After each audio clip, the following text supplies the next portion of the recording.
Yeah, maybe I'm weak, but it's taking too long to get over you. I'm not ready to need you again, unless this time we're holding on. The truth is I don't know how to forget. So when I saw you coming, I knew I'd be swept right by now, and I didn't care. Been hiding from the truth, but it got me nowhere. 'Cause I'm not ready to need you again, but I need you again.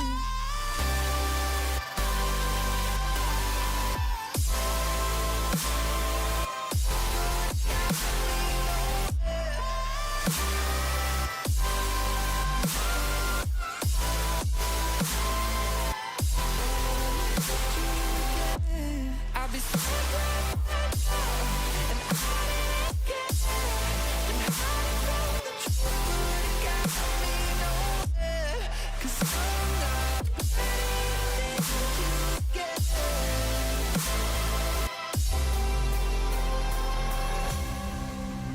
Funny how something can hurt you so bad, but you fall right back.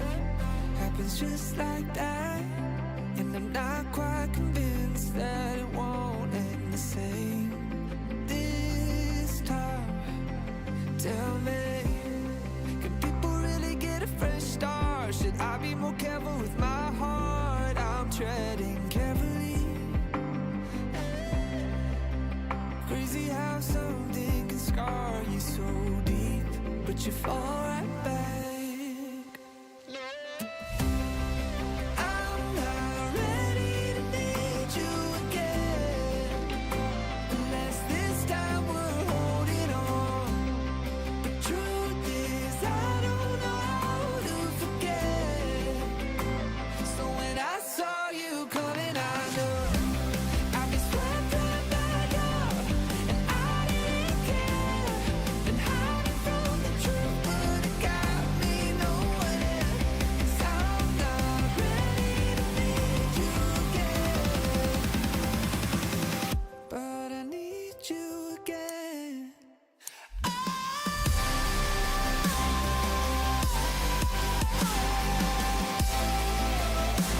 I need you, I need you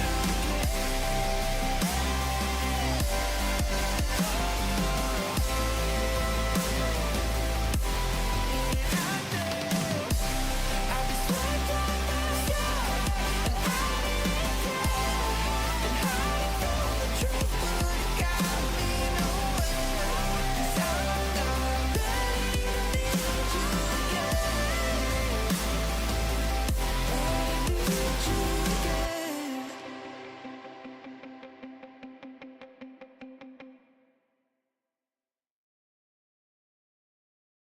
With the American Express Platinum Card, you can unlock experiences like no other. Find out your welcome offer and kickstart your next unforgettable adventure. Earn 5 times points on eligible flights and prepaid hotels to travel near, far, and anywhere in between. Plus, you can explore new restaurants with the $400 Resi credit. For experiences like no other, get the card like no other. There's nothing like Platinum.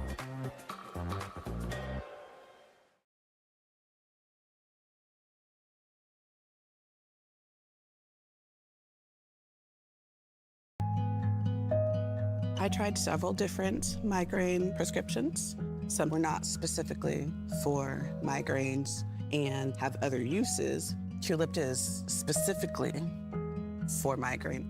When I decided to try Qulipta, my treatment goals were to reduce my monthly migraine attacks. Qulipta works really well for me. I have not canceled plans lately. I'm showing up. LaToya's in the building. Important safety information. Do not take Qulipta if you have had an allergic reaction to atogepant or any ingredients in Qulipta. Before taking Qulipta, tell your healthcare provider about all your medical conditions, including if you have high blood pressure, have circulation problems in your fingers and toes, have kidney problems or are on dialysis, Have liver problems? Are pregnant or plan to become pregnant? Are breastfeeding or plan to breastfeed? Tell your healthcare provider about all the medicines you take, including prescription and over-the-counter medicines, vitamins, and herbal supplements. Qulipta may affect the way other medicines work, and other medicines may affect how Qulipta works. Your healthcare provider may need to change the dose of Qulipta when taken with certain other medicines. Qulipta can cause serious side effects, including allergic hypersensitivity reactions, including anaphylaxis. Serious allergic reactions can happen when you take Qulipta or days after. Stop taking Qulipta and get emergency medical help right away if you get any of the following symptoms, which may be part of a serious allergic reaction: swelling of the face, lips, or tongue, itching, trouble breathing, hives, or rash. High blood pressure. New or worsening of high blood pressure can happen. Contact your healthcare provider if you have an increase in blood pressure. Raynaud's phenomenon. A type of circulation problem can worsen or happen. Raynaud's phenomenon can lead to your fingers or toes feeling numb, cool, or painful, or changing color from pale to blue to red. Contact your healthcare provider if these symptoms occur. The most common side effects of Qulipta are nausea, constipation, and fatigue or sleepiness. These are not all the possible side effects of Qulipta. Qulipta is available in 10 mg, 30 mg, and 60 mg tablets. You are encouraged to report negative side effects of prescription drugs to the FDA. Visit www.fda.gov/medwatch or call 1-800-FDA-1088. If you are having difficulty paying for your medicine, AbbVie may be able to help. Visit abbvie.com/patient access support to learn more. Please see patient information at qulipta.com or visit rxabbvie.com/pdf/Qulipta_PIL.pdf.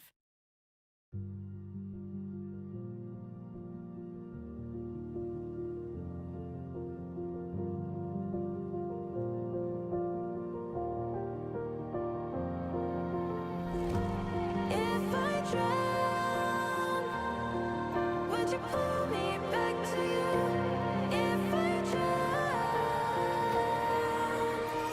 in your poison.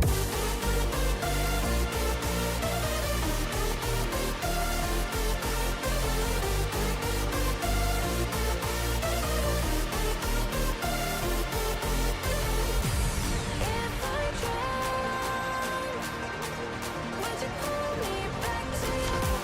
If I drown in your poison.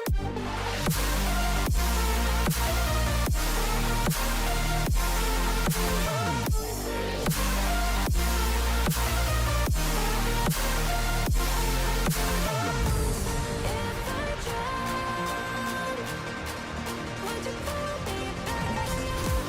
If I drown in your poison.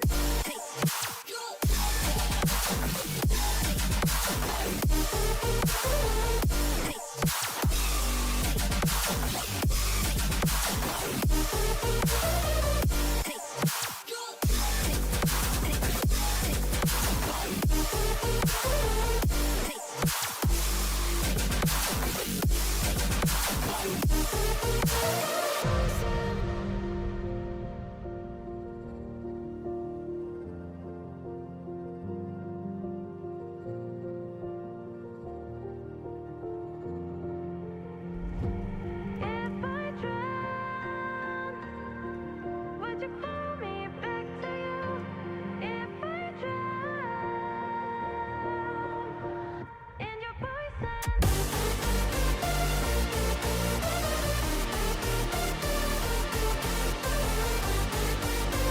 If I drown, would you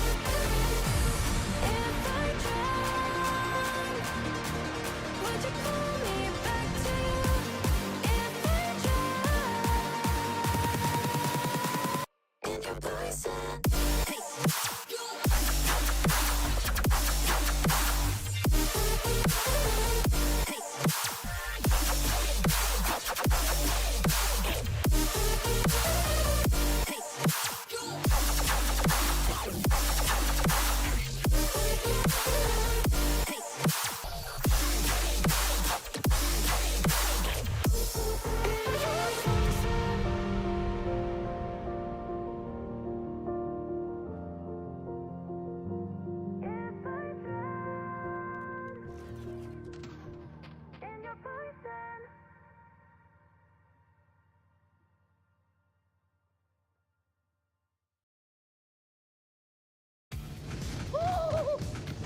buddy. What's going on? Trying to run as fast as T-Mobile. Well, you better pick it up because now T-Mobile has the fastest 5G home internet. Really? Well, how's this?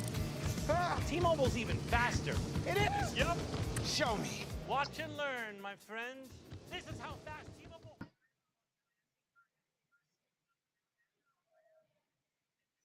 Oh, yeah. I What it fucked is. up. There was also a very beautiful AI be gone warning that I accidentally typed over, but that's okay. You're all here to watch Hold My Pen Promptcast Season 3, Episode 11. And y'all know the drill. For those who do not, welcome to our craziness.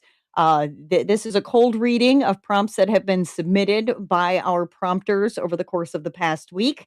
And our voices and these stories are not to be used to train AI in any way, shape, or form. Write your own damn shit. What she said. Everybody, welcome. I know you guys didn't see me last week, so hi, I'm back. Me and PA Power were at Simple Signings in Roanoke, Virginia, which we had a amazing time. Met a lot of people, and hopefully some of them will be popping in tonight to watch us on the Hold My Pen podcast. And if you are new here and you met us there, please let us know in the comments that you've arrived because, you know, we like to know who's here. And may I introduce my other co-host, Stormy. Oh, here I am sitting over here. I mean, it's still a cat. My other co-host, Stormy. But my feral co-host. Again, that does not help because we're both feral. She's not feral. She's a sweetheart. Aw. Chloe might argue. Chloe's not in here, so she can't argue. She's right now in there laying on the foot of my bed, taking a nap. Man. There you go. So- I got one taking a nap too. Right. We got They've been all over me since I got home Sunday night. So I can't sit for long periods of time, or I have cats. So that's how that works. Eldritch hoodie. No, it's got Nordic symbols on it. So All right. So we, of course, as we've said, we've got a ad break ending at about 2.5 minutes. So we're just jibber jabbering. It's fine. it's fine. Everything's fine. Everything's World's on fire, but it was on fire yesterday, so completely fine.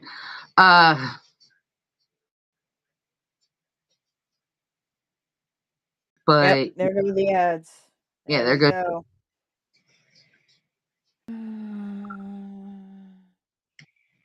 But how is everybody doing this week? For the ones that can hear us, I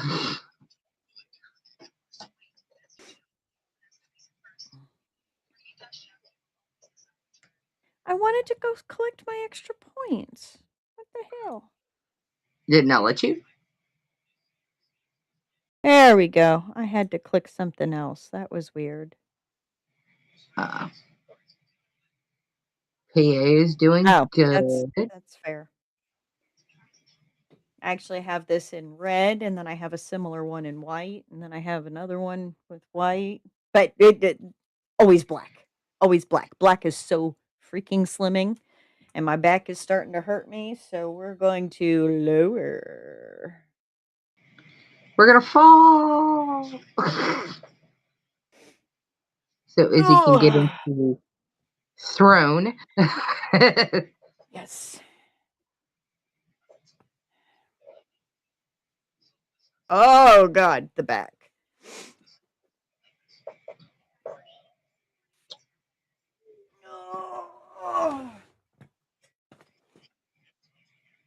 Pillow. So yeah.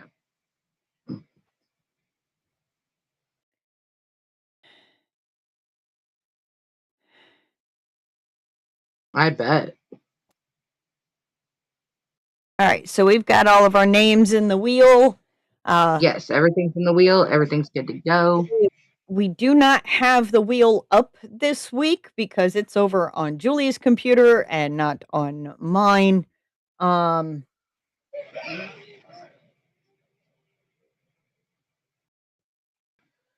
You're the devil.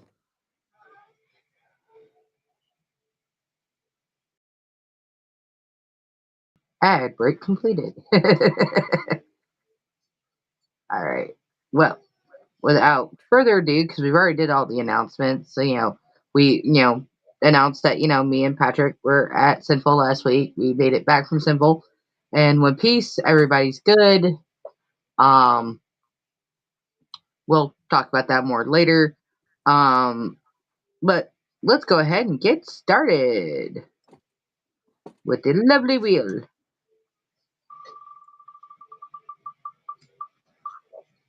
I'm not even going to dignify that with an answer, K-Knight.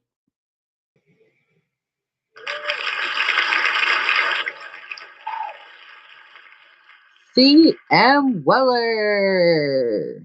Woohoo! Whoop whoop.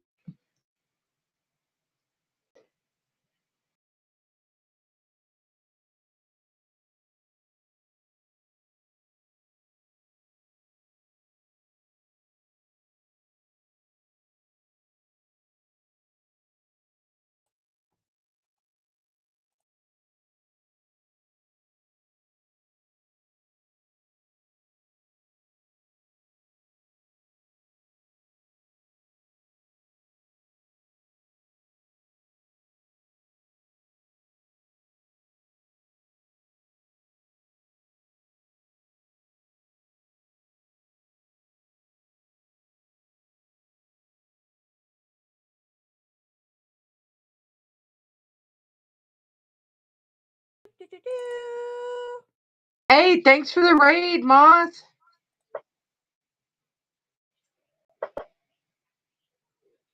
Hey, hey.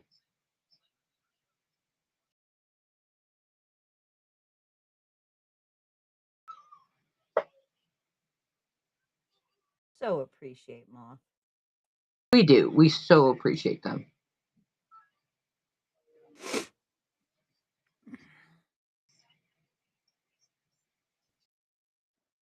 There we go.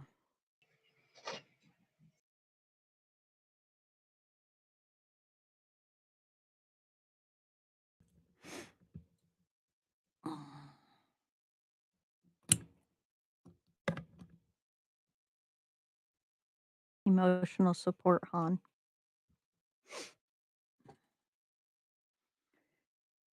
All right, we are back to Zinnia and Void. Zinnia didn't think she'd ever get used to the city. Petunia had told her not to let it make her smaller.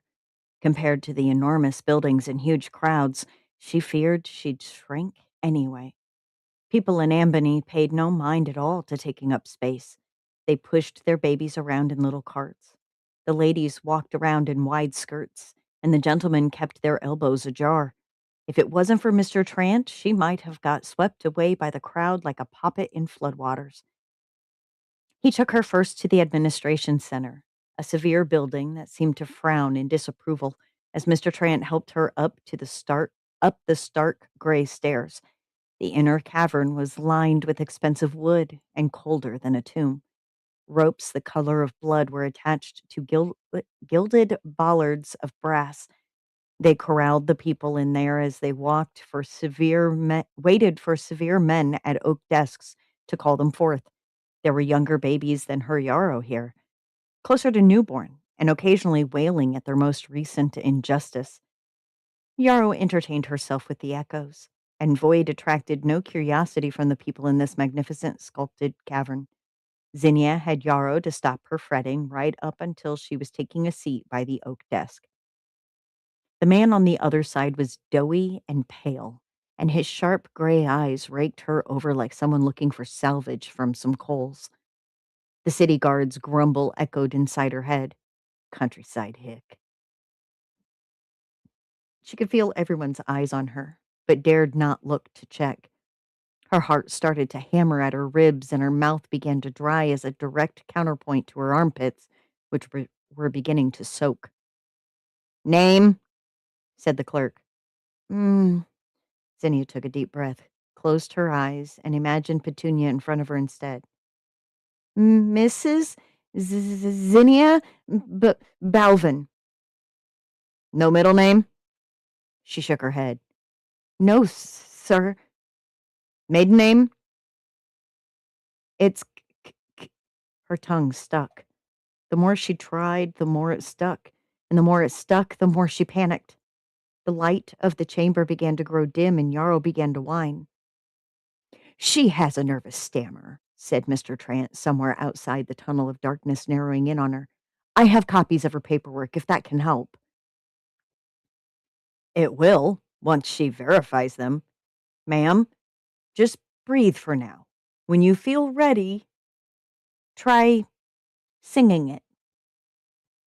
Mr. Trant's gentle hand on her shoulder helped the tunnel widen up enough to see the clerk's much softer expression. "My mother was a widow from the countryside and had a terrible stutter. She found that talking in a musical manner helped her speak more clearly." Zinnia felt more than a little simple and pretended she was making up a song for Yarrow. "Your mother left her home as well?" she sing-songed. "She didn't leave." A glare at a coworker.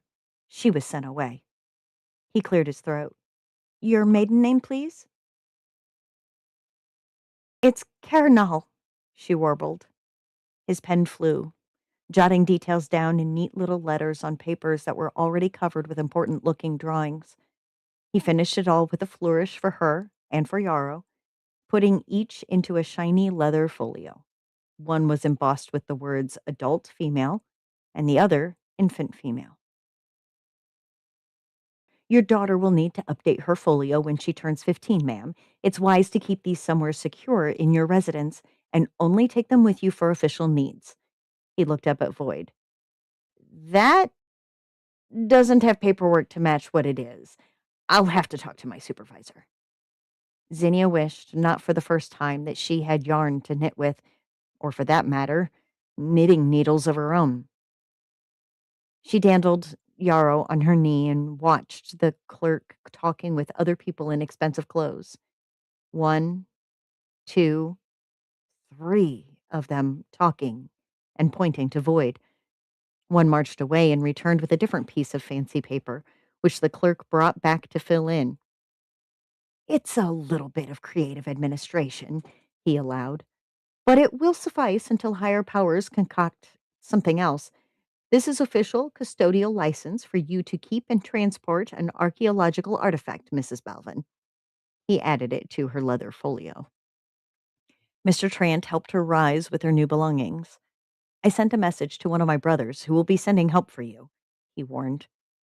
Zinnia was wondering what that meant until she met that help. There was a woman with a baby cart and a large bag hanging from her shoulder. Her dress was a lot more restrained than the space-eating skirts she'd seen earlier. "Mallow," said Mr. Trant flatly. "I wasn't expecting you." "Mrs. Balvin, this is Mallow Trant, my sister-in-law." "Your mother sends her regards," said Mrs. Mallow Trant. "And her regrets. She's busy with other matters." She sneered in the direction of Zinnia. "And this must be your interesting find. And accessory." That last sneer was aimed at Void. "Howdy," rumbled Void. Zinnia had felt like dirt, or less, from random stares as she walked through the city in her lended clothes and clogs gifted to her from Petunia.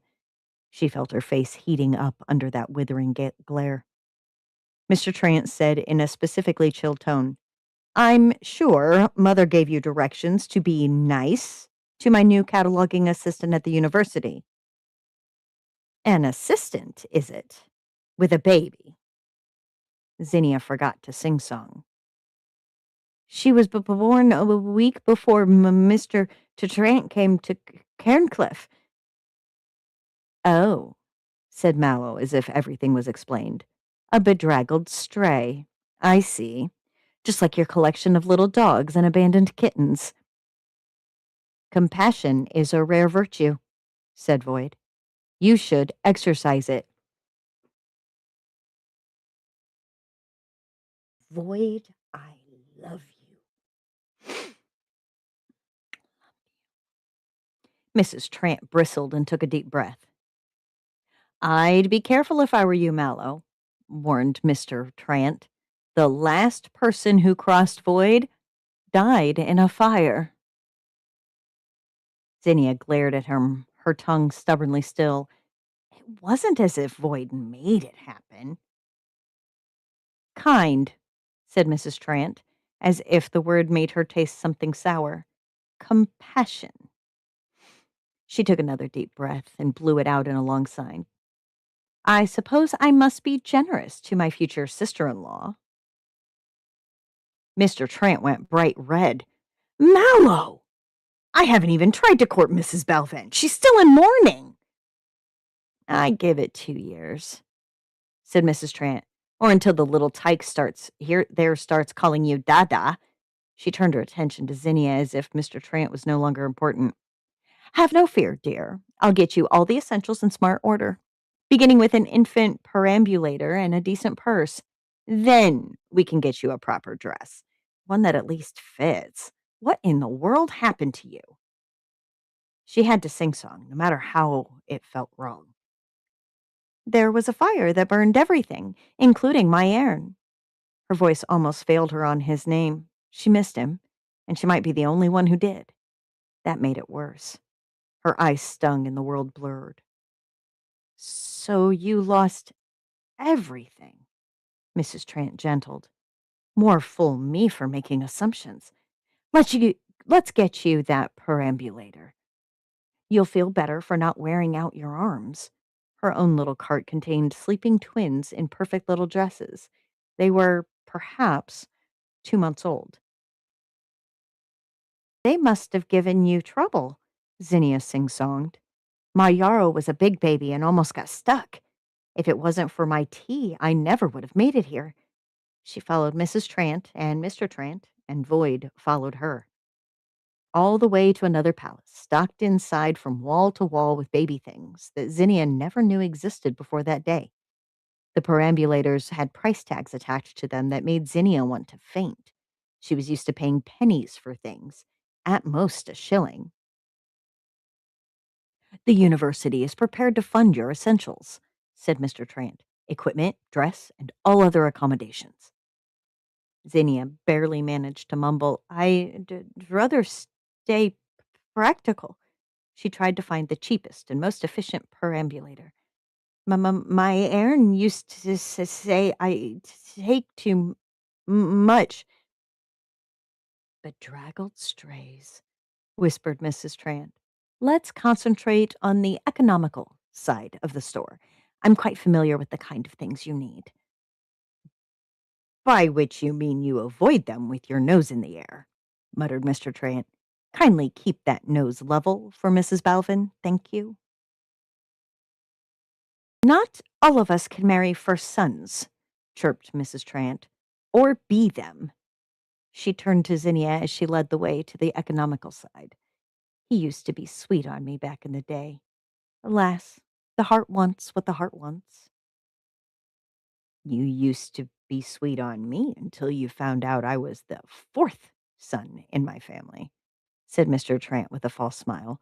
I should have known when you asked to meet my brothers. Zinnia didn't understand the friction. Not yet. Those city things flew over her head, and she hoped to hear the whole story one day. She found a cart with the word sale attached to it and increased her pace to inspect it. It was plainly made and had a lot of room for a wriggly baby like Yarrow. The padding was adequate, and the weather hood proved well enough to serve. The springs seemed serviceable, and the wheels were stable enough. Really, dear, sighed Mrs. Trent. I'm a widow, said Zinnia.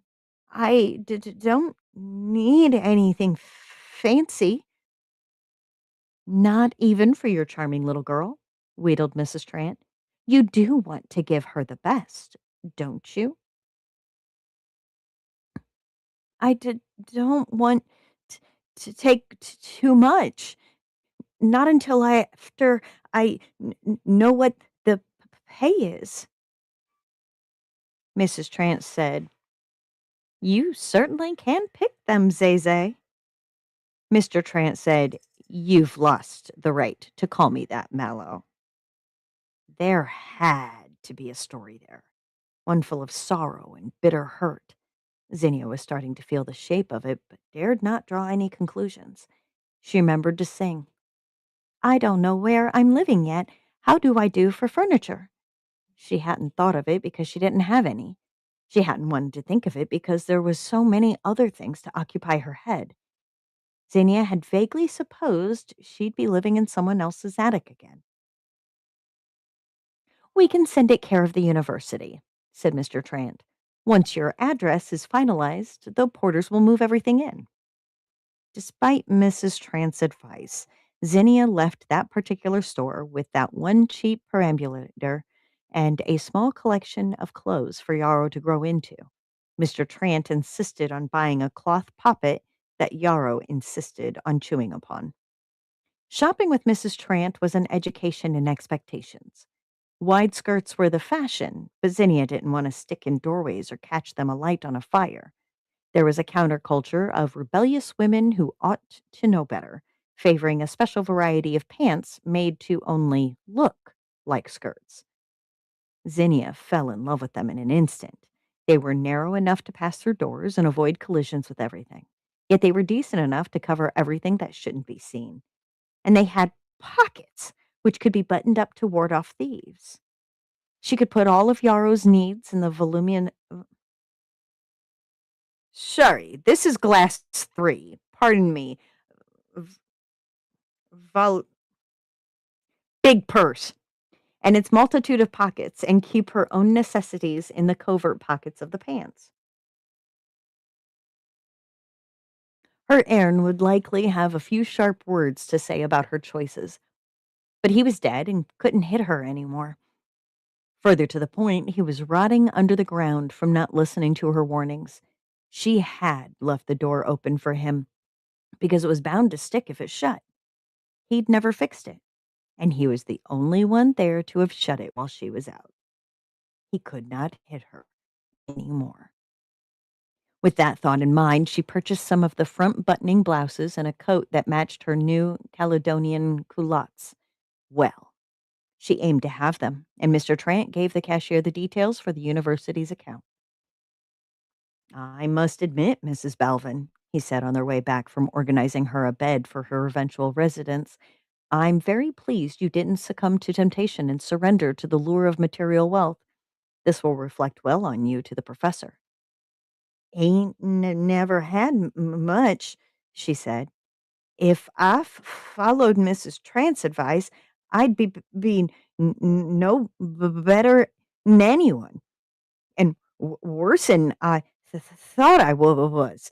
I reckon I'd look worse than I didn't belong. Are you tired, Mrs. Balvin? I notice your speech impediment worsens towards the ends of long days. I could rest. Thank you, Mr. Trant. I don't know where I'm resting all the same. Best to take care of that, then, he decided. The university has a variety of accommodations. There's bound to be one suitable for your circumstances. He was right, of course.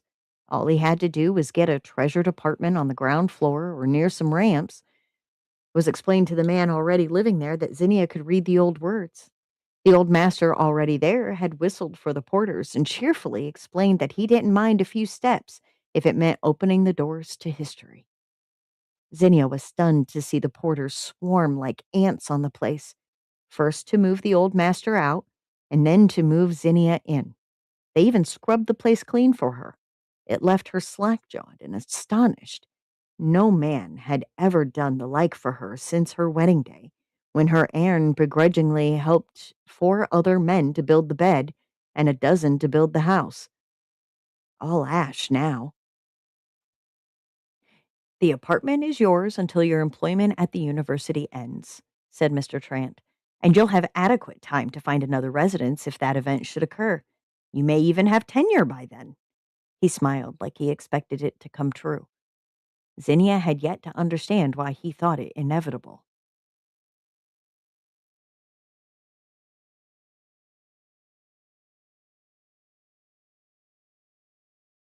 The rest of the page is blank.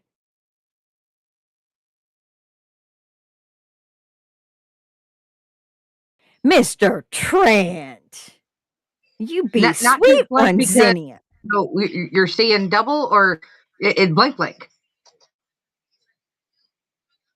I don't think I like this sister-in-law. I did notice that she did get a little like when she realized that she's widowed because she lost everything in a fire, she softened a little bit. Yeah, I noticed that. Like, up until that point, she was judging Zinnia's book by the cover. Context is important. But even as that went, the little digs from the sister-in-law to the Mr. Trant. Mr. Trant. Zay Zay. Yeah. It's like, what does Zay stand for? Oh, we've heard his first name somewhere along the way. I just don't remember what it was. Because it's being done from mostly Zinnia's POV, even though third person. So every time Xavier, that's why. there we go. See, I knew the name. Look, I just a Xavier that we actually like versus a Xavier that we don't like.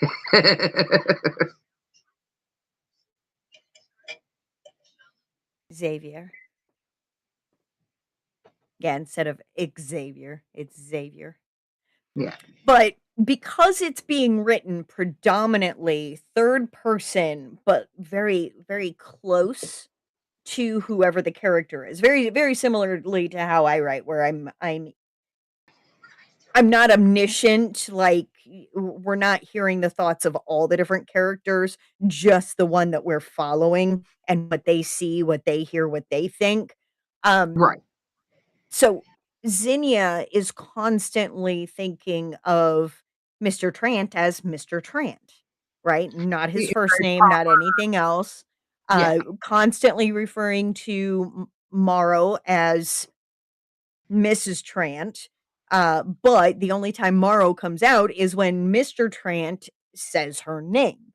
So it's those kinds of things that are the details to the writing craft, right? It's that when you stay predominantly in a close third POV, you're not getting all those other things, and it means that names have to stay consistent across the way. Very well done, CM Weller, with that. Yeah, Mallow. Sorry, Mallow, not Morrow. I don't know why. I mean, Yarrow. That's where, yeah. We have Yarrow a lot of like theme song names. Yep. But very much, and those are the when you go back, right, and start doing edits. Anybody, when going back to do edits, those are key things to like look at. Is like, whose POV are we following? Am I completely omniscient? Which names are we using where? Because characters have at least a first and a last name, unless you're in an eponymous world where you only have one name. I mean, not everybody can be Cher and Madonna, but technically they have last names. Yes. Or a lot like my characters, they have nicknames. Like you have Riot. Riot does have a last name, though it's hardly ever fucking used. And let's face it, her first name is hardly ever used, and when it is used, it's used for a particular purpose. Yeah, yes. And then, of course, she gets married. And does she take his last name? Does everybody assume that she takes his last name? It's those little teeny tiny details that a lot of people are like, well, that doesn't have anything to do with the story. However, it makes it believable. Right. Makes it believable, and it makes you feel more in everything, in the world with the characters if everything is consistent across the board. Sorry. I think you put one too many R's in that.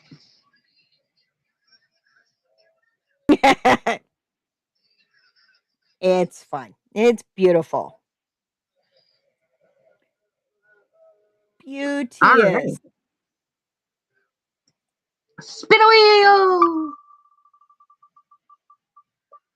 I missed doing this last week.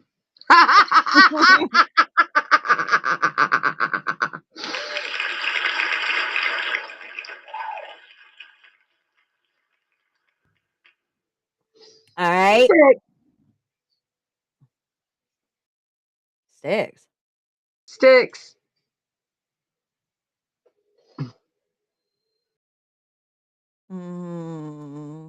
God damn it. I was warned. I was warned.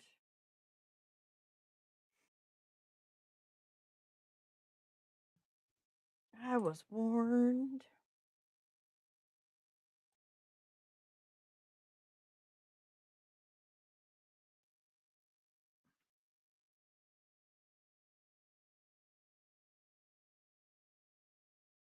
Yeah. You wouldn't read it for me. That you absolutely could not because it defeats the purpose. That's a warning. That is a warning in and of itself. Because if we all remember, it's been a hot minute since Styx has submitted, and I was absolutely enamored with the Yule versus Christmas thing, just the way that was all drawn out. And I keep hitting freaking. It technically is supposed to hold 2 wine bottles. This is a beautiful, wonderful find I found at Dollar General some 20 years ago. But it keeps all my incense. Because good God, you open it up and it's just incense smell. Oh! Have I had a little bit too much Morgan? Captain Morgan? Yep, maybe. It's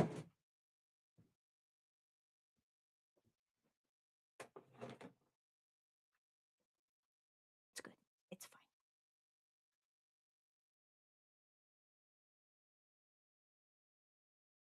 Yes, emotional support quokka. I need it. I need all the emotional support I can get. Ooh.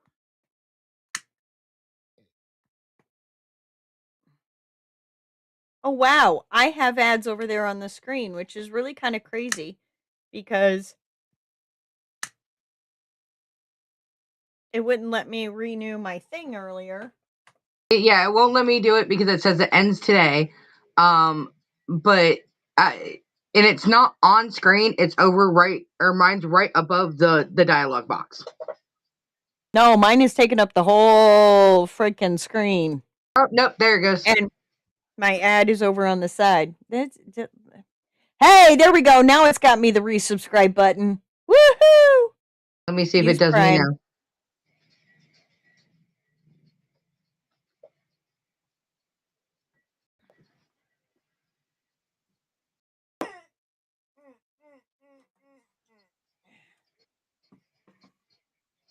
Look, I have been on an emotional roller coaster this week. My back is still out from last week, and I took vacation with a back that was completely shot, could not get anything done. Cool. Let me do it finally. Like, Hey! apparently we just had to be so far into the show before it would let us do it. Like, cool. Ooh, I got the No, not after I've been drinking K-Night.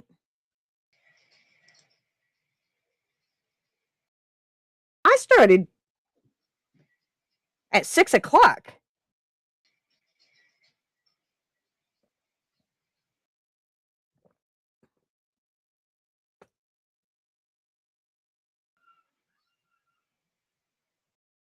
still actively drinking. Well, I mean, Yes. I sometimes Izzy's. We live vicariously through Izzy. Baby, can you please go lay down? Come on, go lay down. Golly, hurry the frick up so that I can see what I'm doing. I gotta clean. That's it. I just gotta clean my desk off tomorrow, so she has more places to space? lay. Come on. Well, usually when she'll either lay in the window. Well, I still have to go put my books up that I got from Simple. Because I have to rearrange my entire fucking shelf Yeah. because I Well, have a series that's got more than like I think that one's got 10 books in it? 10, 11 books in it? Yeah. you see where my shelf ended up on top of the other shelf. By the way, let's when we go do the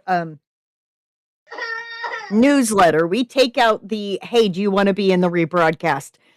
Just simply because nobody got time to go back and edit the fucking videos and take people out. I'm sorry. No. If you agree to have us do it out, it's on the rebroadcast. Perma. Right. Oh, Ooh, hello. thank you. Thank you so much. Come on. Oh, thank you. Okay. Sticks. Oh, what am I getting myself into?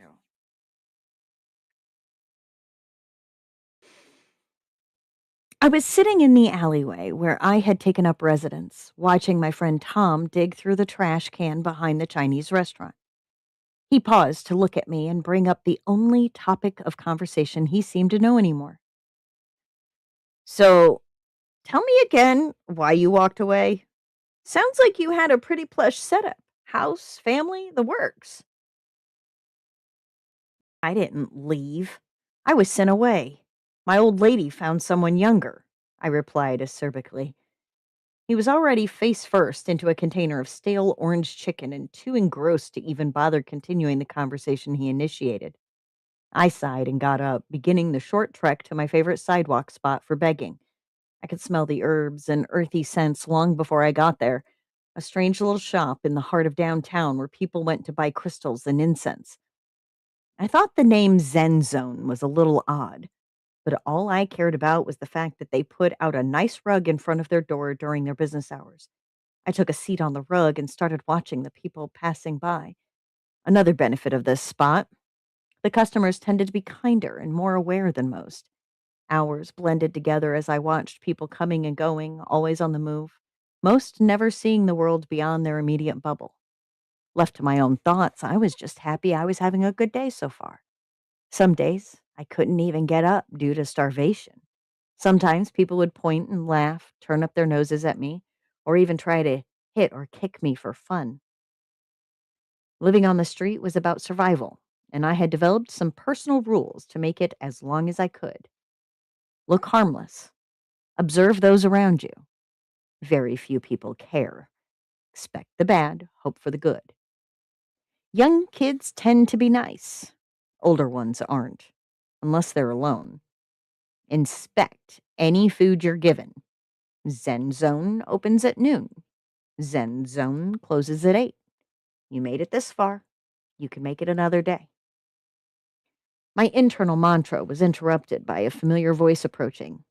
Mary, a Zen Zone regular, has been coming by for months, and she brought her little girl Emily today. They both smiled and waved when they saw me. I liked Mary. She was one of the rare, kind souls who cared. Like she always did when she saw me, she gave me some food before going into the store. Emily was adorable as usual, smiling at me and excited to look at the shiny rocks inside.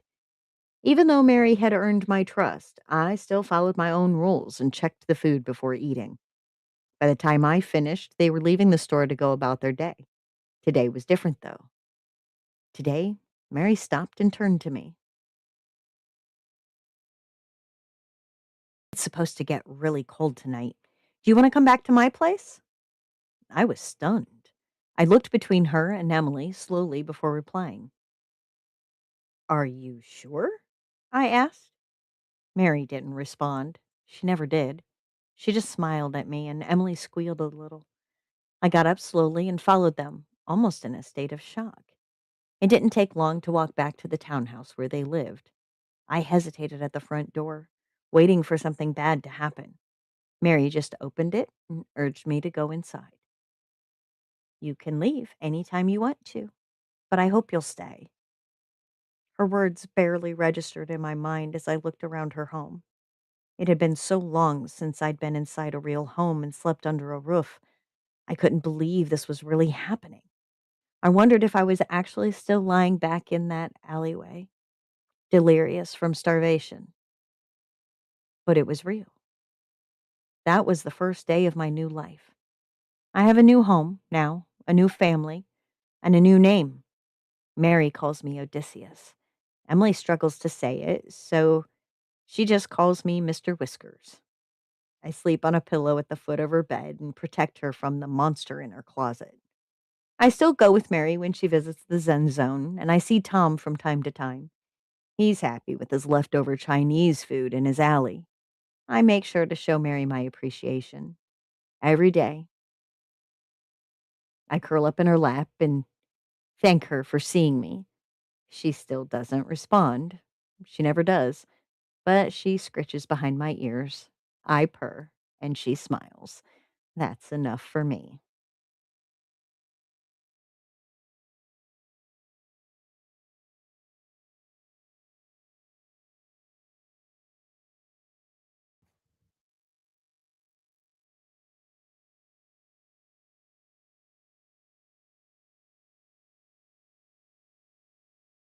Now go back and read the first letter in each line of the rules. LOVEYOUIZZY.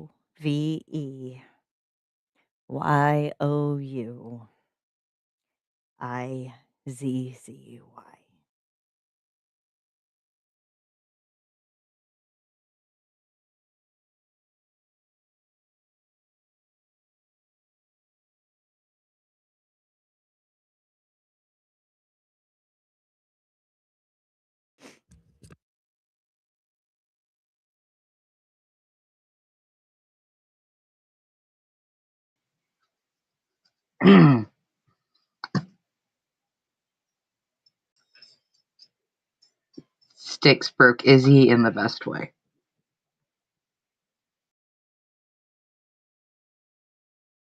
That was so sweet. Honestly, I honestly thought for a minute that they were talking to a homeless man, and then get to the end, and no, it's a cat. But it's fitting for Izzy because it's a cat. Please tell me it was an orange ball of chaos, because that is Izzy. Whether she wants to I admit it or not, she is I she is what you would get if you crossed a black cat and an orange cat. Star. which Yes. which means I'm a tortoiseshell with all the tortitude. Yep. There's no argument there. There's not gonna be an argument there. Um you have the tortitude, and you also have the controlled chaos, and 9 times out of 10, the brain cell that you don't let anybody else have.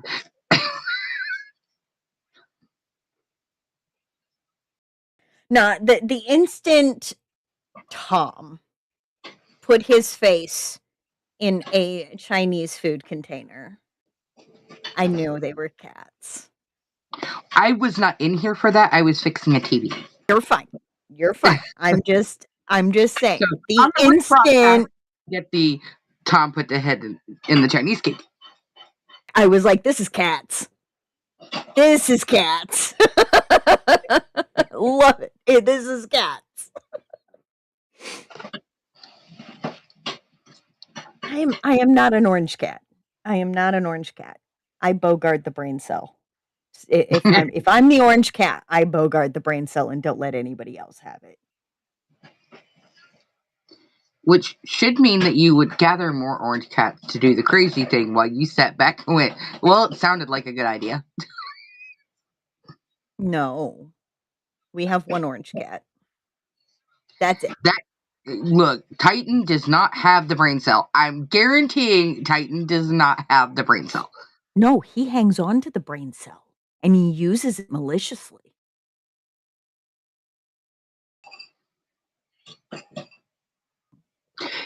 Okay, valid point. Kesh says she's the orange cat. Yep. So what does that make me? Calico. I'm pretty. Okay.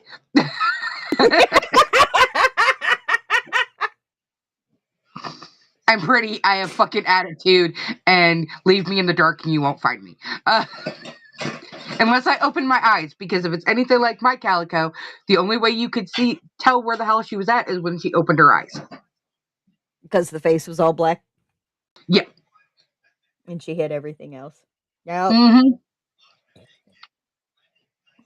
Thank you, Styx. That was a wonderful birthday present. The angry tomcat who puts all the other cats in their pecking order. I mean, fair. I mean, honestly, fair. Well, considering the king of my clouder when I was 12 was also the only orange cat.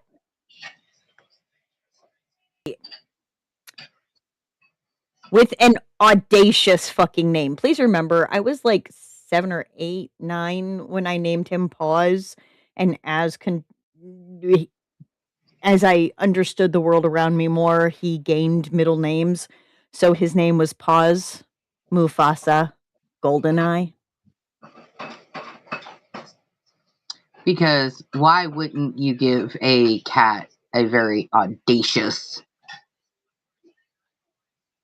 You had Whisperly, and you had Tiger Baby, and then Dixie Lee. Please remember that by the time I left home, I had already had 113 cats in my lifetime. Yeah, you were. And I left home at that point. at 18. My clouder reached a peak number of 84 in 1992. So, Izzy literally is the crazy cat lady. I'm like, I there know. is it's a joke. It's not a joke. There's a reason that her name is Miss Kitty.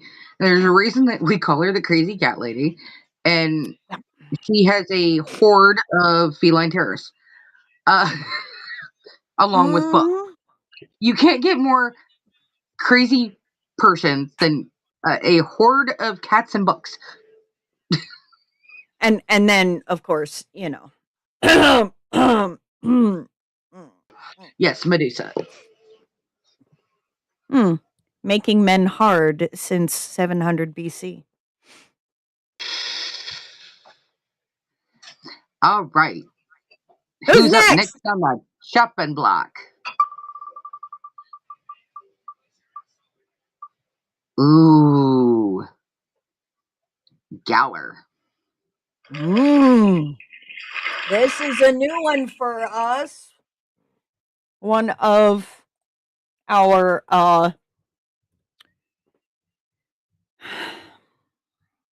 Moth. Anita. yeah. No, one of our fledgling. That's the word I was looking for. Fledgling authors that's been hanging around and getting some tips, and a mentee of our lovely Bitzer, aka Internutter. So, And I think this is the second time Galler, second or third, that Galler is submitted for the show. I didn't think I'd ever.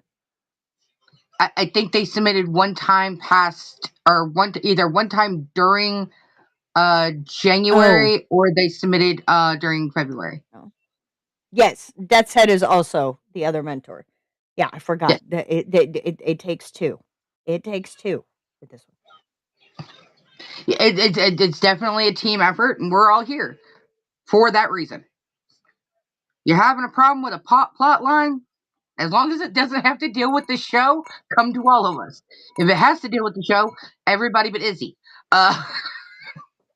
Yes. But it almost always is a team effort, right? I mean, I remember when a couple of these were being written, right? Yeah. This one, right? And then the latest book in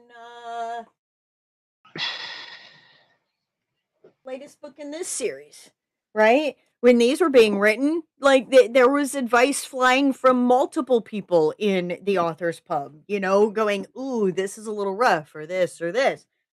So yeah, it takes a village. These are babies. Yep. These are babies. And when, you're raising them up to where they can go out into the world at 18 years of age, it takes a village to have gotten them that far. And you pray that we gave them enough, enough information of a head start that they won't crash and burn or call you immediately for bail money. Or in our case with the books, they don't offend somebody straight off the bat and then give us a bad name. Right? Hi. Okay. Come on. Come on. Okay. Be right back.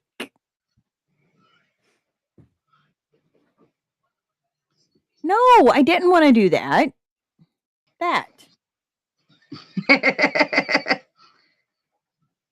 My cat is making biscuits. Hi. Thank you.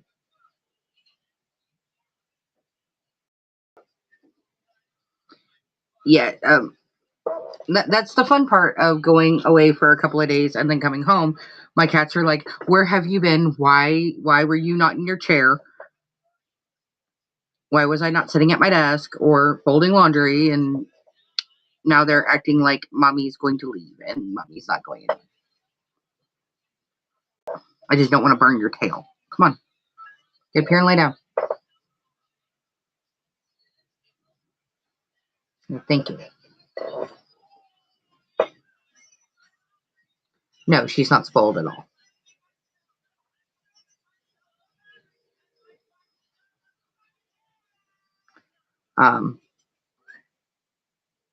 But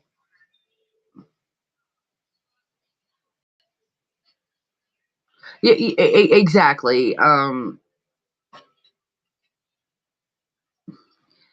we have a routine when I get up in the mornings. Aries is already on the bus. I'm getting up and I'm starting to move around the house. So the first thing I do is open windows, and they literally run from room to room with me as I'm opening the curtains so they can lay in the windows.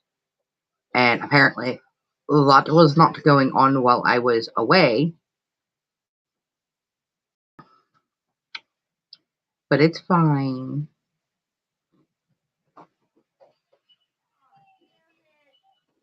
It's like I'm getting so many purrs right now and so many like coos and stuff like that. I'm like, you're a good girl. Mommy loves you. Damn it.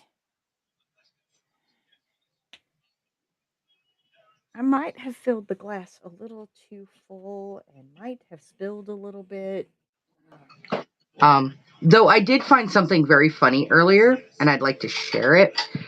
There was a TikTok live that we did right after.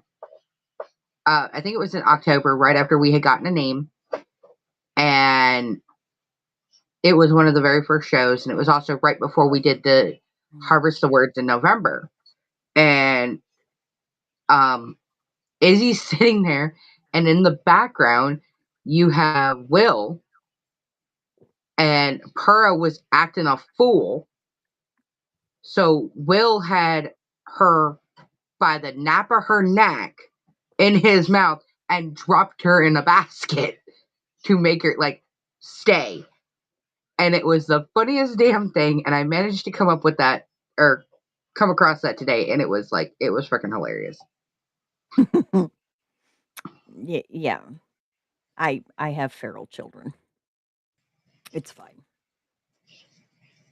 And you're a grand meow. So, I mean.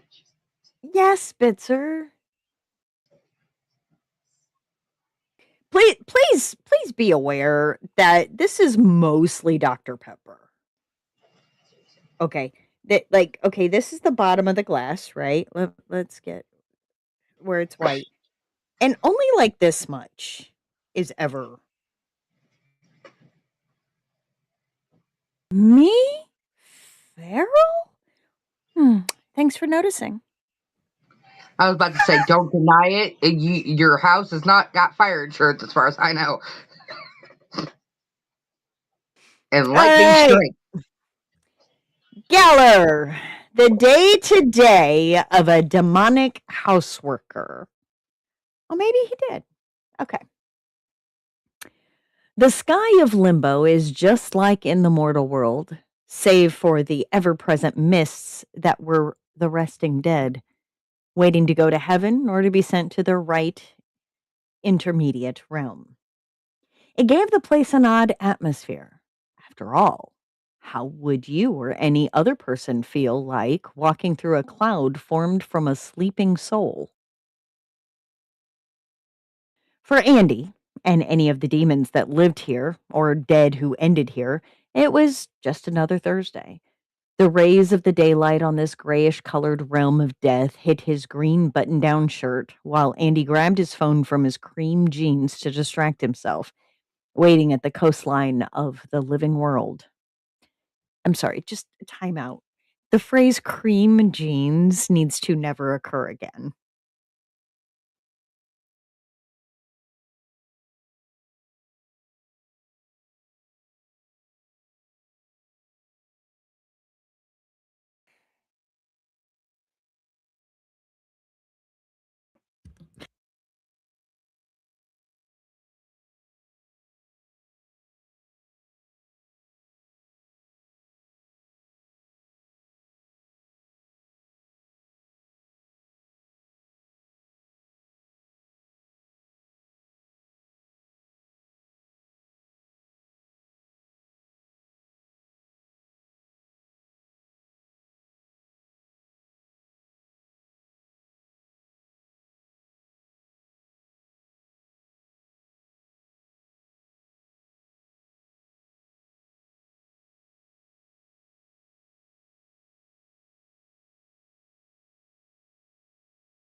I've spent too much time in the world of K-pop edits. Woo!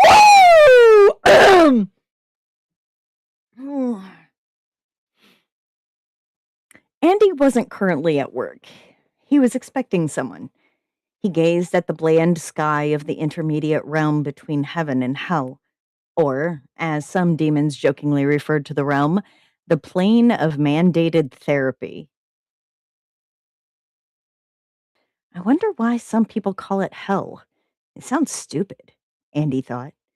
Just because you aren't allowed to shoot verbal abuse from your maw and were physically incapable of harming someone because they are dead, it didn't mean it should be torture.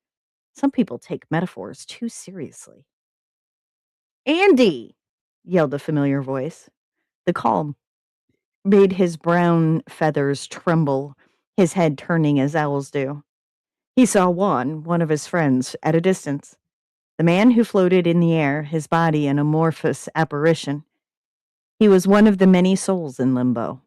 Juan was a shining example of how, at times, the operating system for the afterlife messed up due to that damnable glitch. Juan was a neo-pagan who worshipped Mesopotamian gods.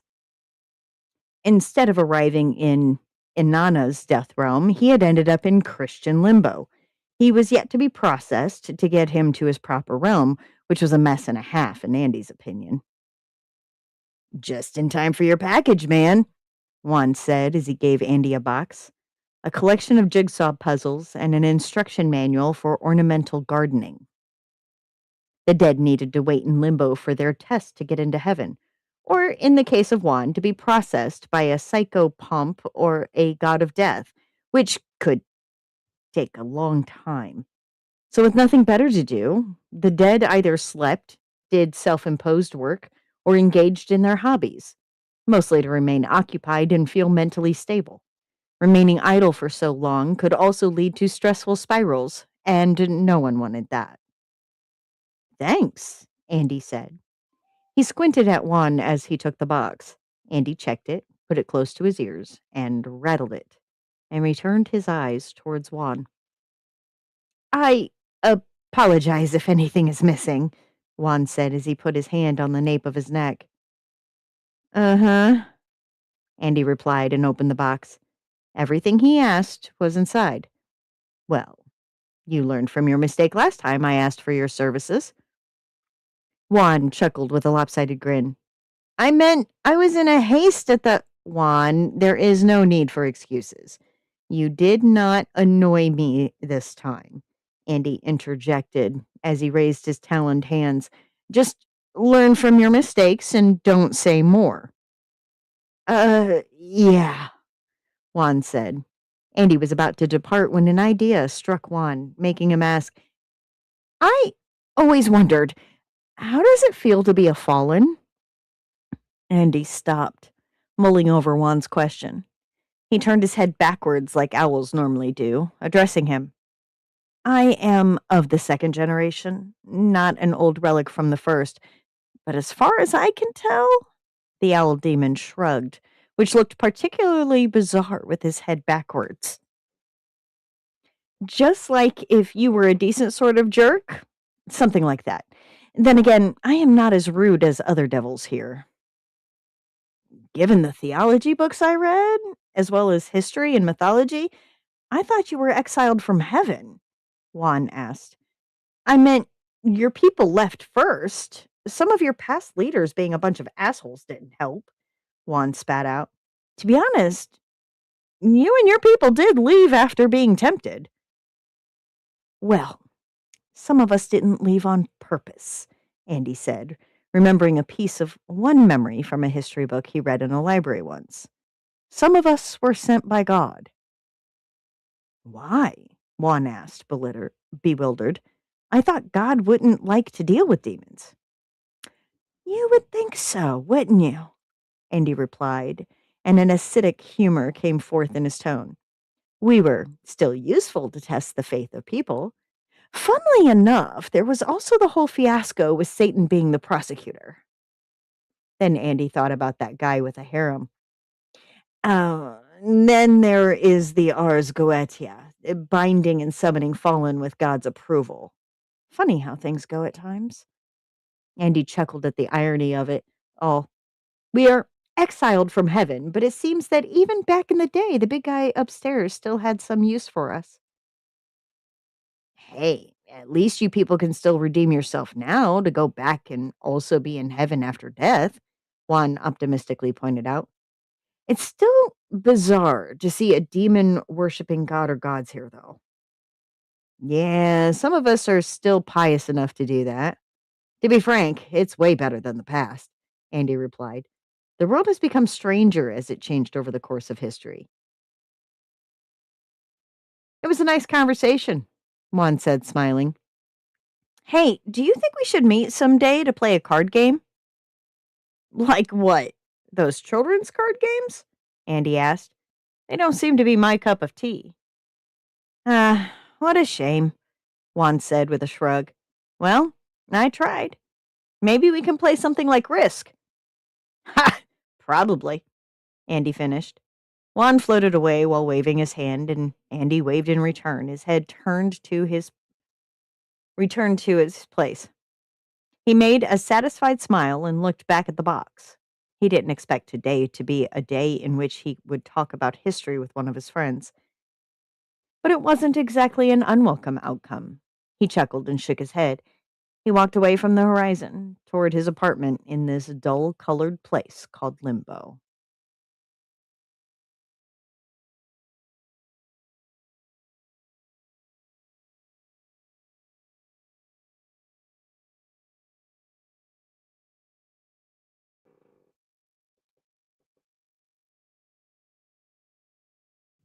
Dun dun dun.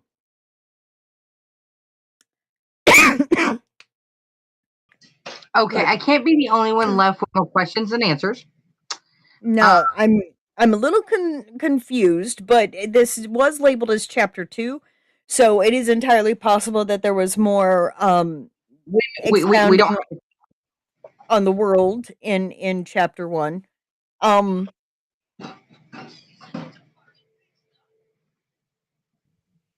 but yeah. uh, Hmm. Definitely an interesting premise and concept.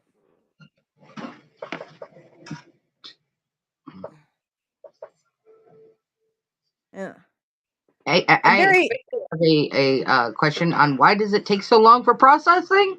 I mean, is it like the DMV? You basically just sit there all fucking day and pray to God somebody calls your number.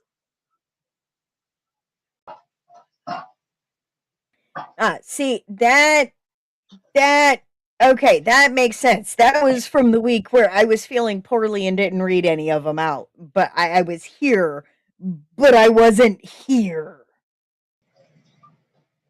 That explains why I don't remember the previous one. Um, but to be fair, yes, I was quite amused. But that's because there was a crush I had in high school that was referred to as Mr. Green Jeans. So,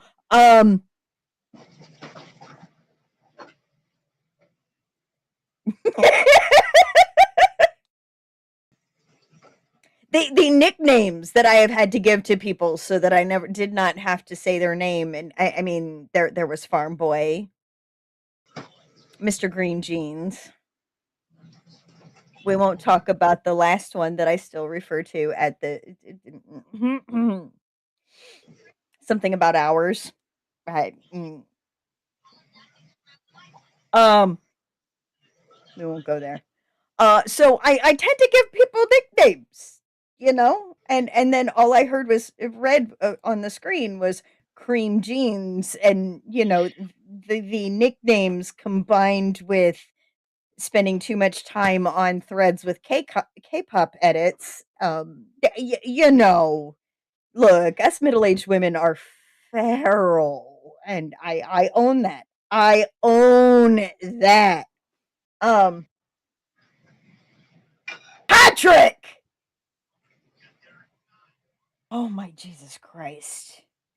Talk We don't say the thing out loud, okay? We do not say the thing out loud. We let it be an idea to where everybody knows what the fuck we're talking about. Gee. But cream soda is actually really, really good. I really enjoy cream soda, especially with non dairy ice cream. Because, in my old age, I've become lactose intolerant, which is psychotic for a dairy farmer's daughter. But that's besides the point. Um, oh my God. Okay. I have opened up a can of worms. you That have, and my we're just bad. gonna go ahead and spin and see who's next. Spin. Who's next? Oh Jesus Christ! I have started something. This should not have happened.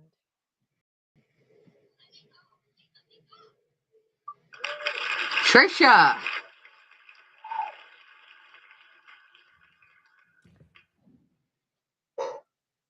Maybe, maybe some sanity returning to the stream. Maybe, because God only knows.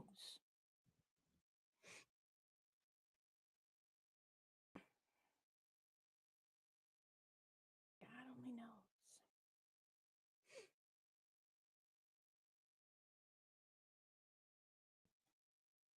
I was working at my desk when I got a social media message.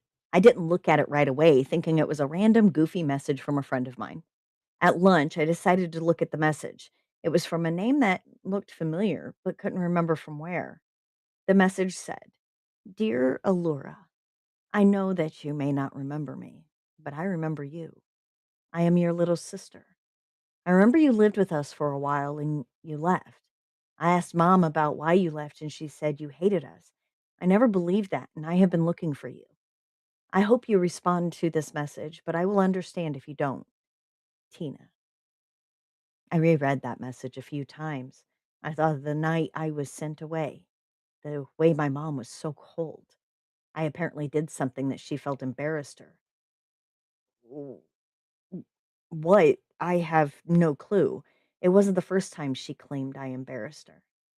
But that night, she decided I would go live with my grandma in another state. I decided I would respond to her. The only line I sent was, I didn't leave. I was sent away. She didn't reply right away, so I went back to work. I didn't see her message until I got home after work. I sat on my sofa and opened the message on my phone. T, why would mom send you away? A, I'm not sure what I did, but apparently I embarrassed her, which she said a lot. But I guess the night she sent me to grandma's was too much for her. T, what? Mom told me both sets of grandparents died before I was born. A, mom's parents did, but dad's mom was still around until about 3 years ago when she got sick and passed away. T, so mom lied to me about you leaving and grandma. I wonder what else she lied about. We talked through messages until it got late and she needed to go because she had school the next day. We decided to meet up in person in a few days to compare notes on mom's lies. I was excited, but knew things could go wrong. The day I met up with my little sister didn't go as planned, but I had a feeling it wouldn't. Mom found out and she was angry that Tina was talking to me, let alone meeting up with me. Mom kept yelling while Tina tried reasoning with her. It got to the point the manager of the cafe forcefully asked mom to leave.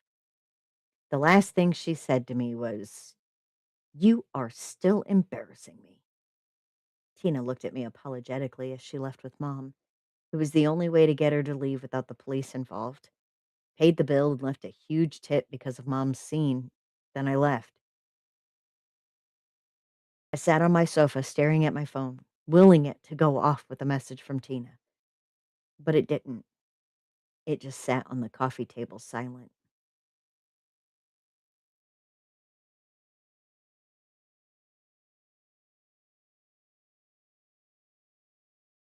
Dun dun.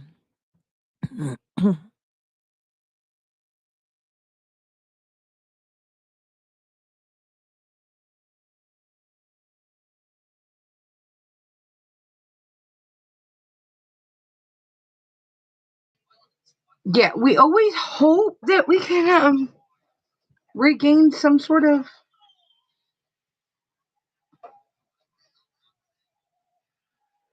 composure, but that's not what happened here.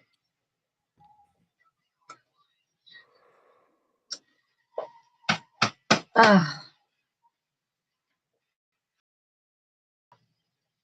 Always great, Trisha. Always great. I'm wondering if this is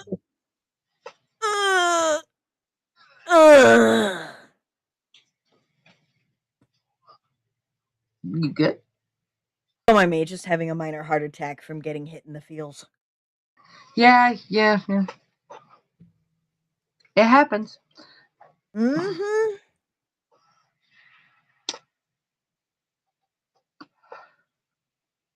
It definitely happens. Okay. That that really did hit in the feels. And I'm wondering if this is part of one of the other stories or if this was just because with Trisha, you never know. Because you never know. It's a smidgen here, a smidgen there, etc. But I feel like we've gotten We've heard snippets the of name before. Allura in the past. So it is Allura like a recurring character name that you use, Trisha, for random things that you need to like get out and exercise from the. Because I know quite often we get Ann Smith,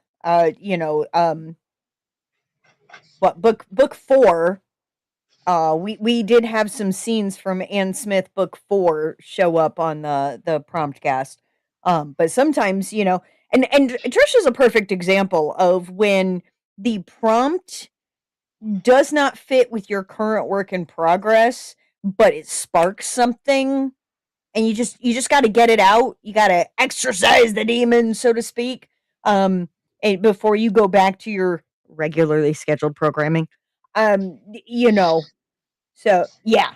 Oh, it was 5. It was 5. Okay, 4 must have been one that she was working on but not sending in the early episodes when we were still on TikTok. Okay. I don't. Or and 5. No, I think it's a case of because you were doing 4 when we first started this two almost 2.5 years ago. Yep. Okay, here we go. All right. They're beautiful.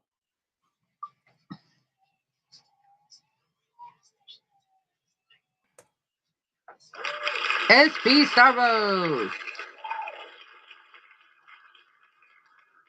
Oh, if I could type. It's fine. It's fine. Boo. Moo.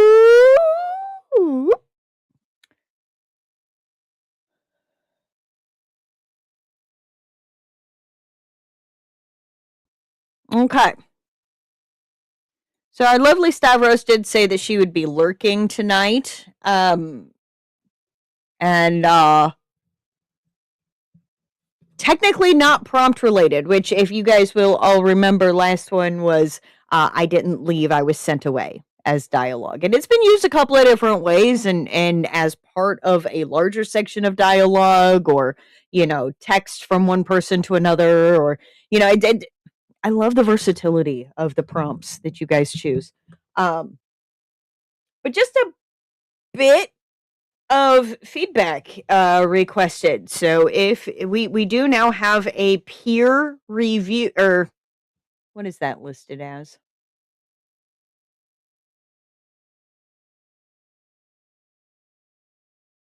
Peer feedback requests.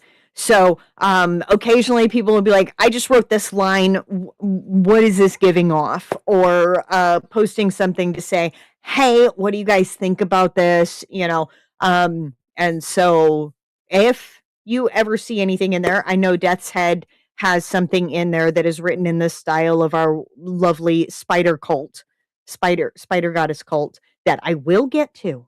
I will get to. So if you are ever wondering, hey, what do you guys think about this?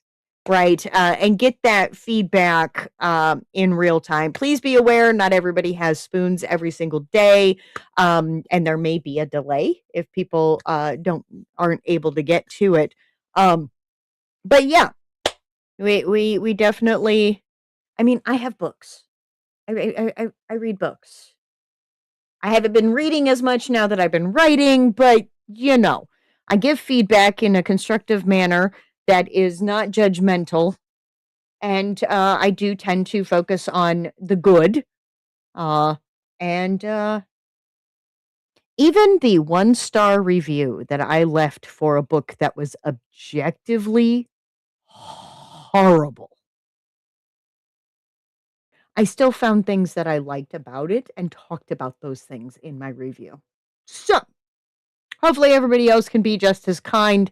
So, this is an edit of a chapter by S.P. Stavros in her second book. A drip of dew hit the tip of Kalita's ear. She stared at the mound under the tree outside of Poramon Creek, marking the resting place of her father. A single bead of dew slid down.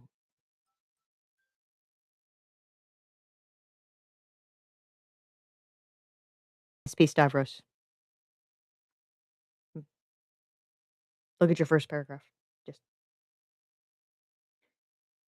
She stared at the fresh mound of earth beneath the ancient oak outside Poramon Creek, just a turn away from their special meadow.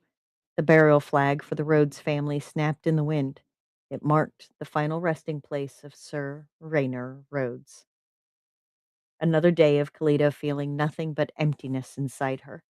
She confronted with the death of Sir Raynor Rhodes. the man who was her hero. Her parched throat constricted as she struggled to swallow.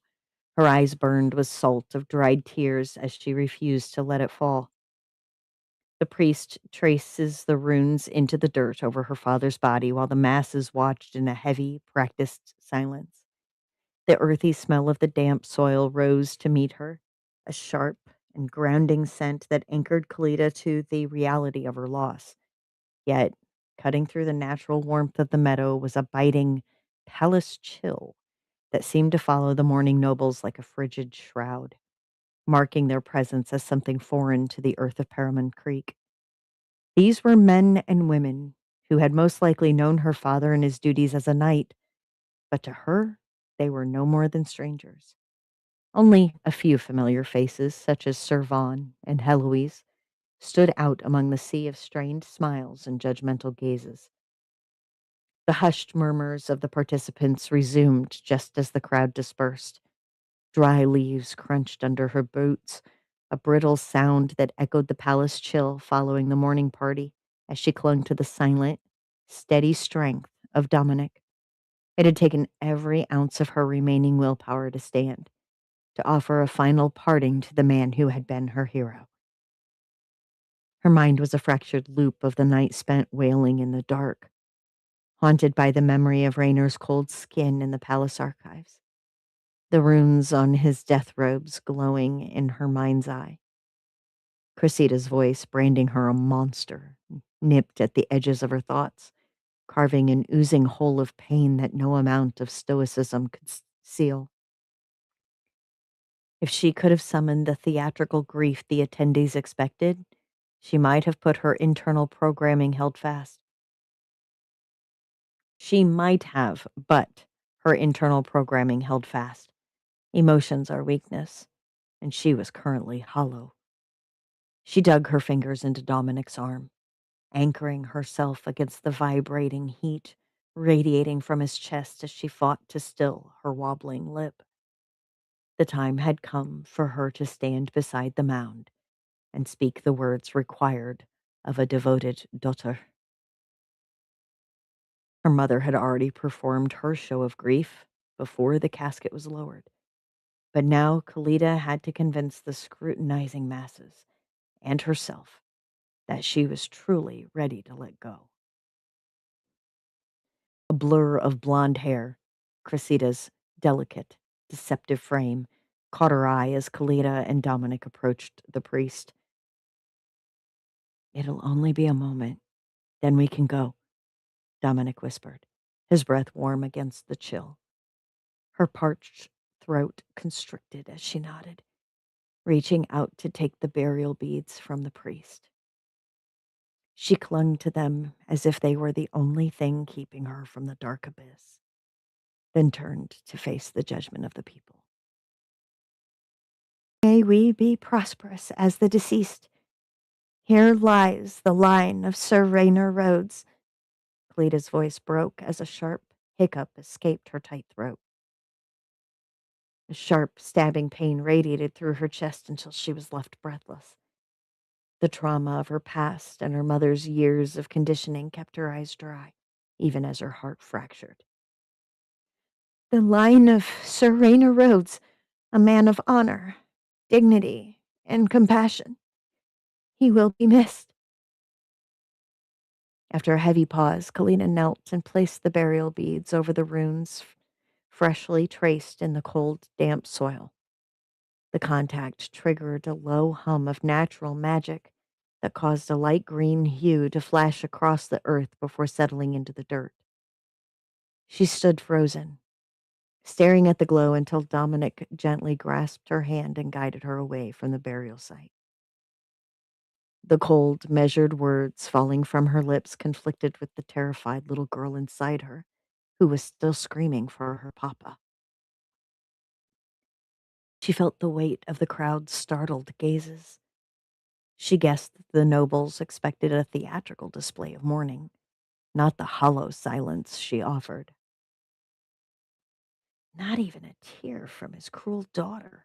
How disgraceful," a whisper from the crowd carried over, cutting through the mourners like a blade. Kalita flinched, her eyes fixed on the leaves crunching beneath her boots as she retreated. Suddenly, Dominic stopped, and she felt the protective vibration of his quiet rage beside her. She looked up and followed his steady gaze.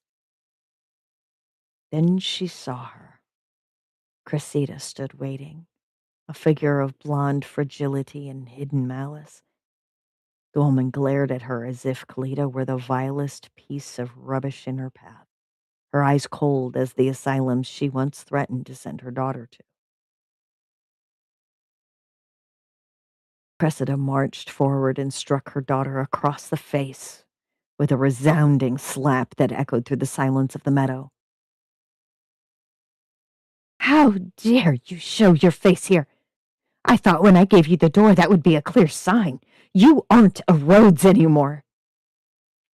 Cressida spat, her voice shrill with a manic intensity.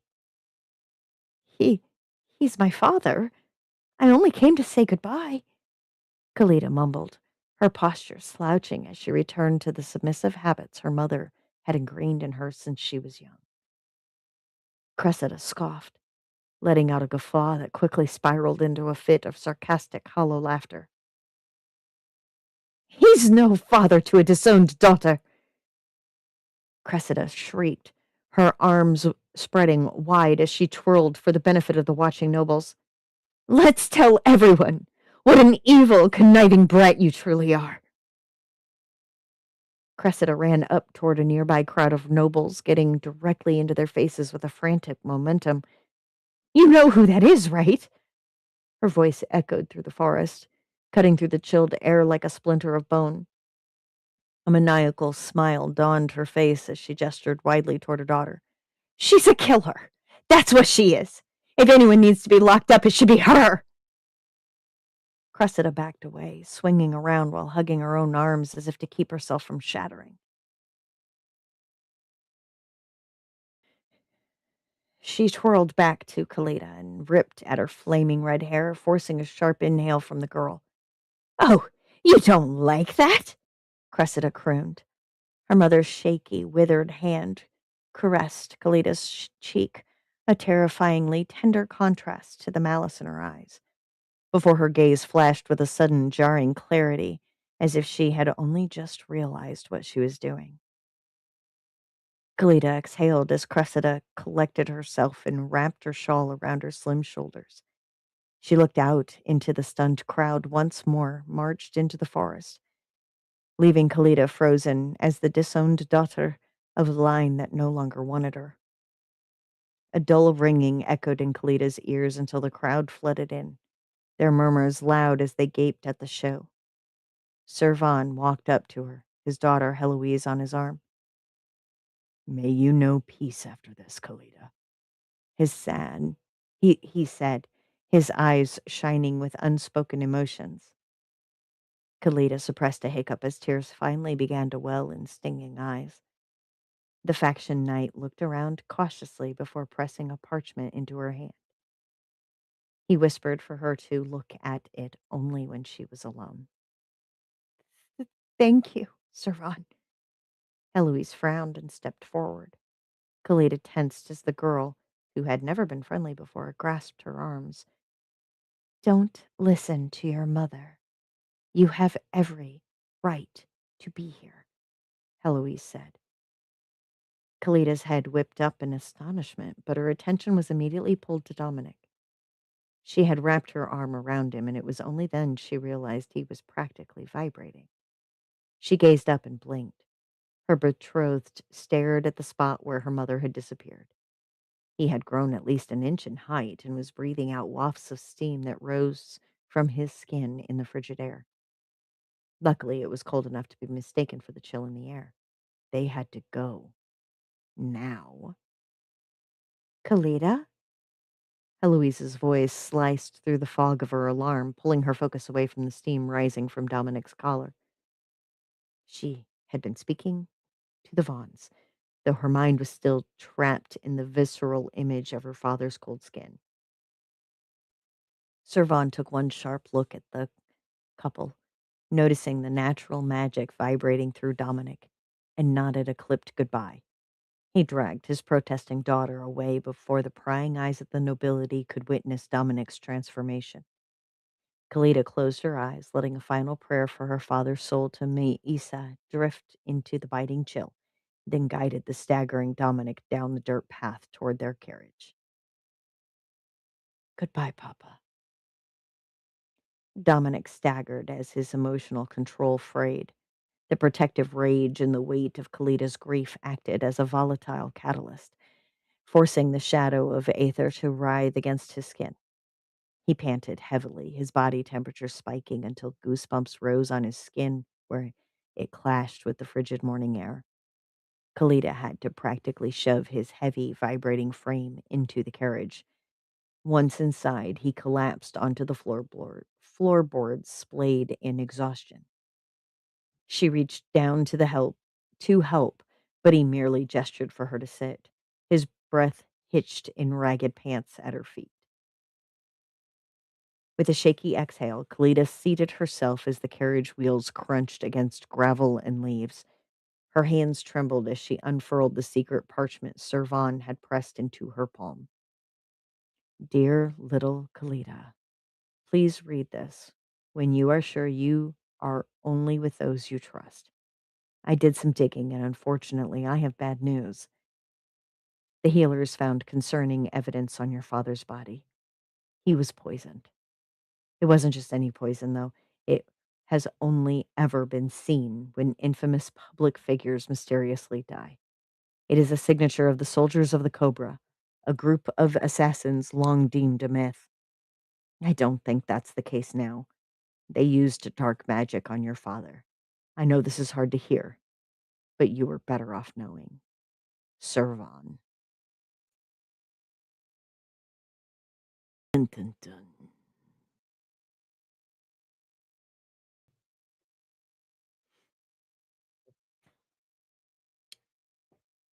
Same Bitzer.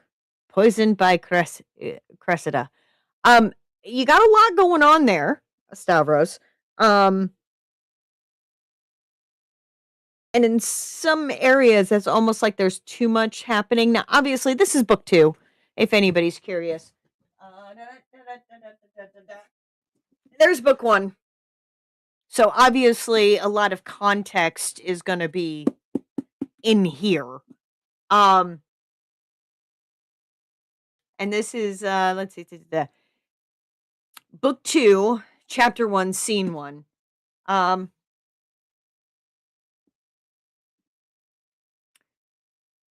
It's jarring, just slightly jarring, going from her attention being pulled away, this, that, and the other. Dominic is very um protective of her and whatnot, but he loses absolute control, and now she has to take care of him. And it just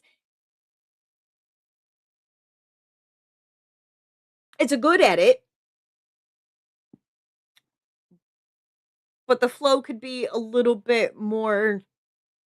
And we Feels a do little, understand that this is a funeral scene, so quite literally, there's a yeah, lot going on, but at the same time, uh, and it's or according to Starburst, it's a first edit, yeah. so It's a first edit, but it's the flow is a little leaps. off. It's I think I feel like I remember reading the rough draft of scene chapter 1, scene 1, and this is much more verbose in language, and much closer to the language that Stavros uses in the first book. Um, I have not read the first book, but I have opened it and read a paragraph here or there. Um,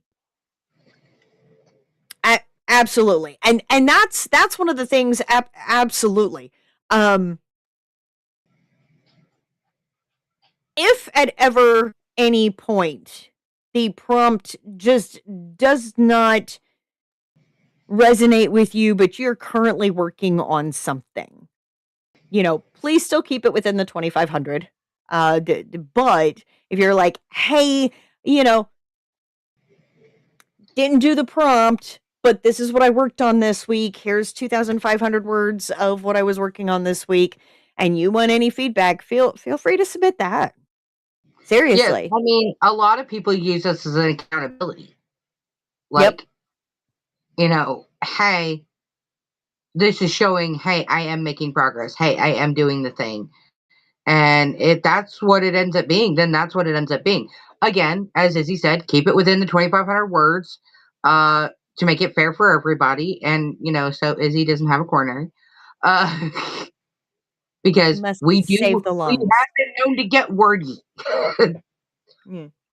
Must save the lungs. Okay. But I mean, legitimately, that's also why we've got TrackBear running, right? We've got a group project on TrackBear, and you can find more information in the Discord. There's a whole channel dedicated. It's called Tracking with TrackBear. And as a group, we are trying to get to 1,000,000 words written as a group before the end of the year.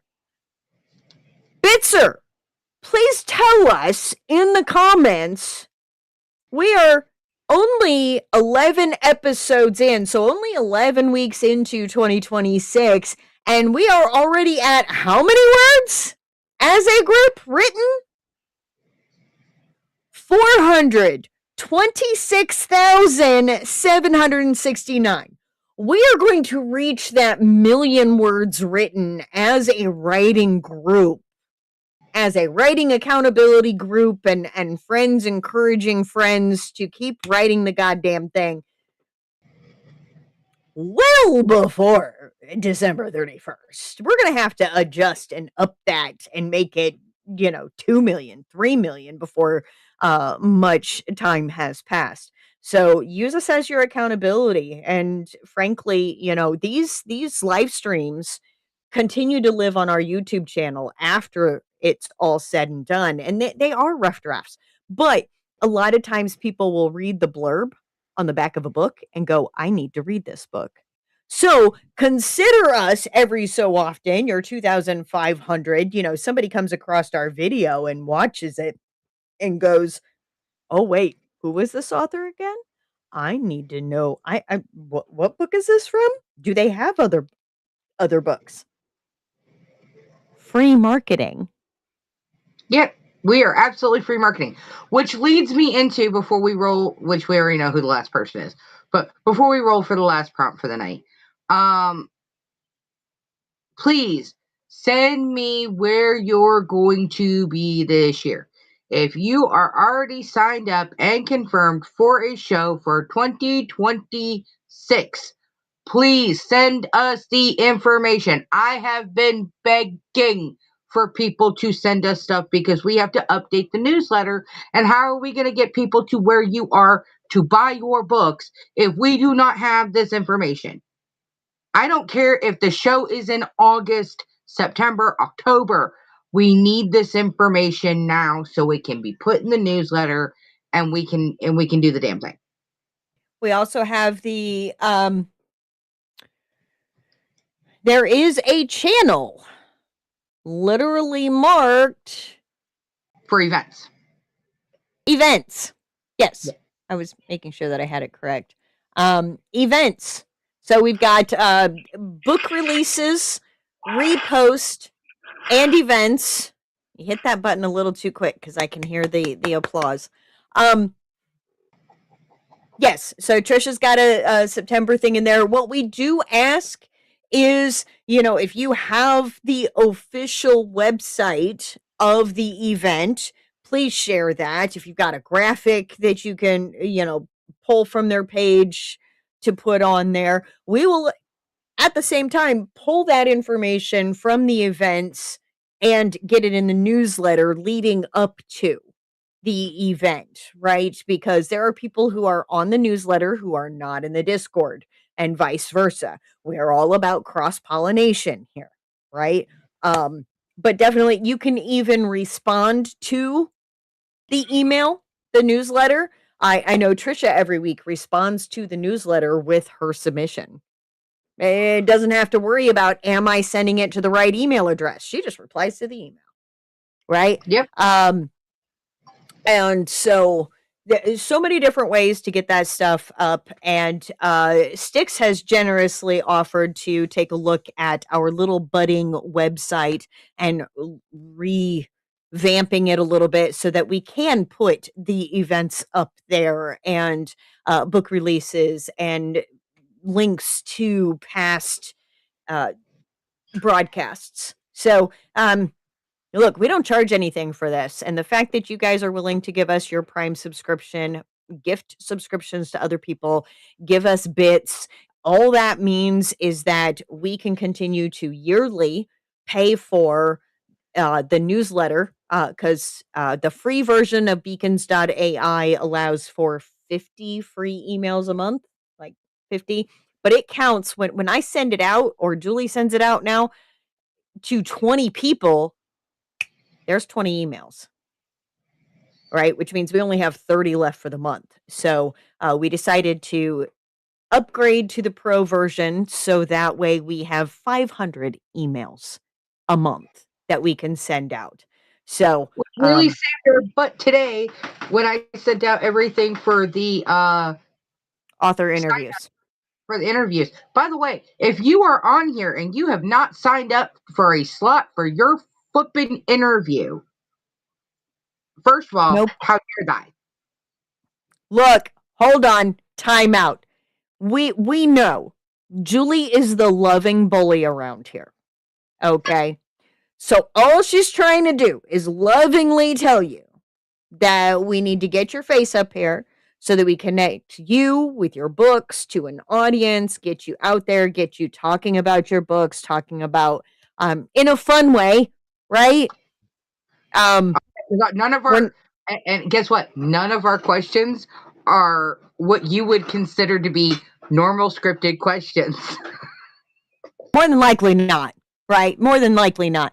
I've been on Nerdy Nerds and Book Nerds a couple of times. I used to be Addie's like main person. If she was missing a slot, she was like, I need a reader. Izzy, you in? So, and the questions are, we're talking about hot takes, like how you feel about this, how you feel about that, what got you started writing, just generalized chill. We're up here just being chill as fuck. Unless I lose my cool over cream jeans. I'm not helping my case here at all. I know I'm not helping my case. And you doubled back. I double back on things that are laughable. Yes, lovingly bullying is a new one. It's just simply because lovingly bully. By the Julie way, and I you owe me the rest of that story. Yes. I mean, again, we understand that life be lifing, right? We used to say things like the clock be clocking, Twitch be twitching, life be lifing, and most of us do live in the United States or are affected by what is happening in the United States these days.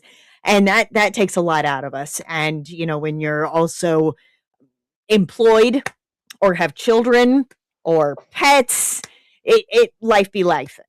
And we understand that. But we're still, it's okay. Every time I go to my doctor, we have this wonderful banter, back and forth, back and forth.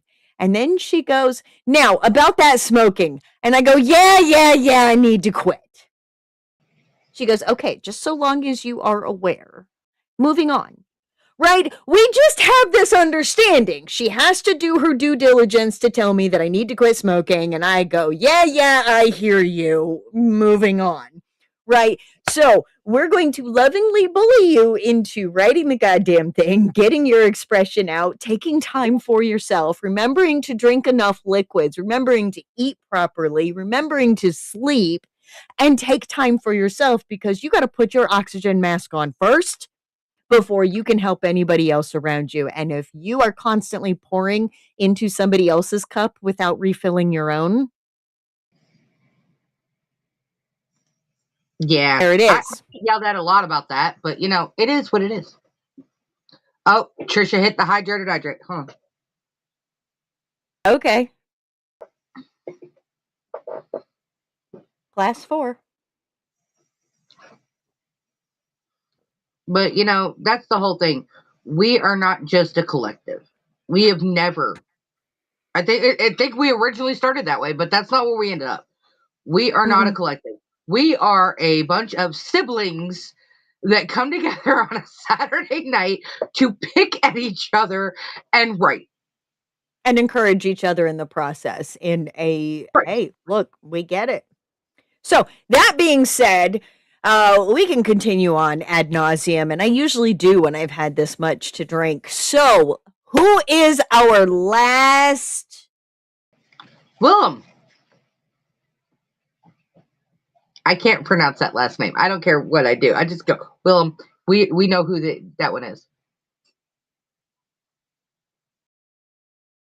Yes, we are It's definitely a bunch of hosts of like-minded gremlins, most of which we should not get wet or feed after midnight. I have been known to do both. yep, yep. It is what it All is. right, transitioning to a new name on the bottom of the screen. Boom. I hope Deathhead's still here. Okay. What do we got? Warning. Some violence, some disturbing imagery, monsters. Bring on the monsters. For those who are not familiar, Izzy is absolutely horrified, terrified, hates spiders. They are fine outside, but the instant they come into my domain, they are enemy of the state. However, our lovely Death's Head has given me a spider that I have purposely asked for more of.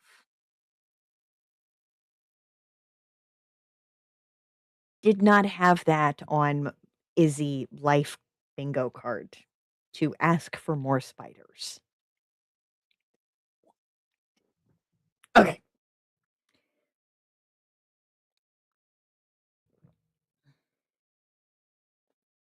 That's right, Des Head. You'll see it on the repeat. People often trusted Jeremiah with their secrets. He found this surprising, as often they were ill-advised to do so. So it was that he found it refreshing when Robert Astor rebuffed his questions during their drive down the lonely highway towards his home.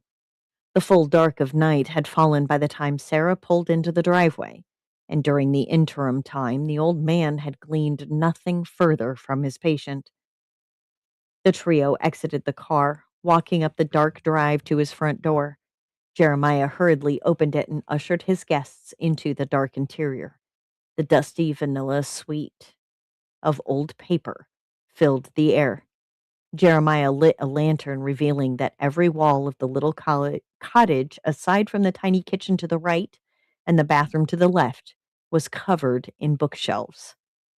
In the center of the living room was a solid table, where Jeremiah often took his meals and read between jobs.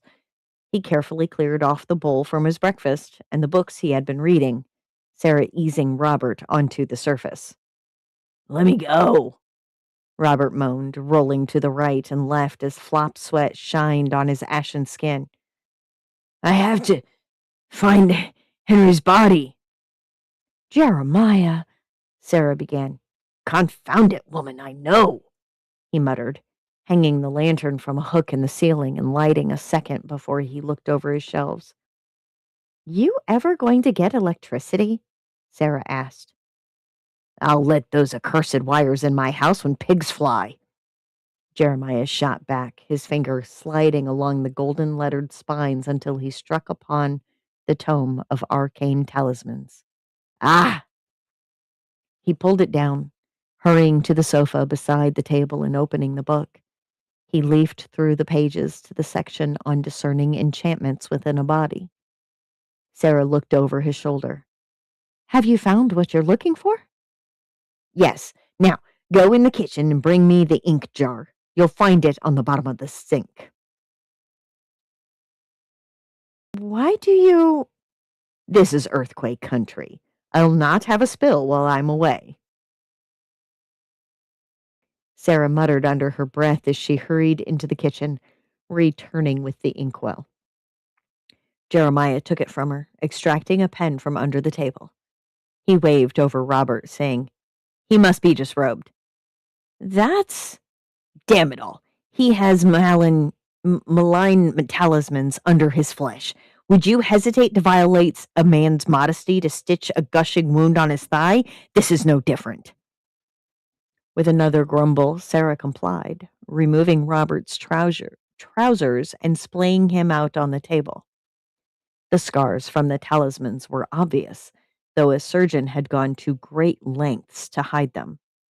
Jeremiah uttered a short prayer before he drew circles around each scar and imbued them with the symbols to draw out the identity of the talismans. Smoke rose from the first ink circle on his shoulder, forming a swirling pattern. This is a blocking charm, one which will prevent him from walking through certain doors. Jeremiah moved down to the one on the small of his back, a strange pattern rising from this one. "Ah, how interesting. What is it?" Sarah asked. "He was struck by fragments of a shell, as this one is damaged and malfunctioning, with a few inert metal pieces refracting the curse all around." "And the last one?" Jeremiah moved down to Robert's thigh, bringing out a puff of smoke in the shape of a three-pointed star. "A memory-suppressing charm." "In his leg?" Sarah asked, blinking. "An odd place as well. Its power would be limited." Jeremiah leaned back, stroking his beard. "But there may have been no need for anything greater." "Get off me," Robert muttered, his eyes distant and feverish. "Shall I remove them?" Jeremiah asked. "You a surgeon now, too?" Sarah asked. "Madam, you know as well as I that whoever carved up Mr. Astor was no medical doctor." Silence fell, Sarah chewing her lip. With a sigh, she asked, "Are they hurting him?" "I imagine that his current incapacitation is related to these, yes." "Go ahead." Jeremiah waved her to a shelf, saying, "A medical bag is under the set of Egyptological diaries. There, bring it to me, please." Sarah nodded, doing his bidding. Jeremiah felt a wave of elation as he looked over his tome and double-checked the signs he had seen. "How interesting, Mr. Astor. You certainly are more than a private investigator to have earned these. And I suspect that once I've collected your amulets, the secret will be plain for me to see." He began to hum as he accepted the medical bag from Sarah, deciding that it would be for the best to keep some details to himself. Darkness swirled around Robert, some beast of shadows and claws and fangs all around, yet nowhere to be found. He walked over the bodies of Henry and David with one hand clutched to his bleeding side, shouting a name he did not know. The stones were cold under his fingers as he slumped forward one step at a time, shouting and shouting without any idea where he was going. A fiery pain pierced his shoulder, a shaft of light shooting through that darkness to illuminate an undercroft of cyclopean stones. "Arg! Jean! Jean, what's happening?" Claws scraped on the stones as Robert forced himself forward, one slouching step, and then another, blood dripping on the stones. A fresh agony pierced his leg, blinding him with a flash of light. When his eyes opened, he was huddling in a corner of the crypt, harsh electric lights flaring from the coffin niches as three men in dark robes murmured over a sarcophagus. One was Jean, his pencil, mustache, and bulbous nose and smallpox scar setting him apart from other men. Robert swallowed, whispering, "Who? How do I know you, Jean?" "I'm sorry, it should be Jean." I just now realized it should be Jean. The man turned to face him, his eyes shining and glassy. I could tell you, but your heart will tell you, my friend. A knife stabbed into his leg. Visions flickered across Robert's eyes as he screamed, the beast rushing into the chamber. Blackness, a medical orderly, German artillery, a table, books, an old man, and a flapper with flippers. Robert sat bolt upright on a table, panting as his whole body trembled. What in the hell is going on? Robert whispered. I rather believe you can tell us, Jeremiah said, cleaning off a curved needle with a handkerchief.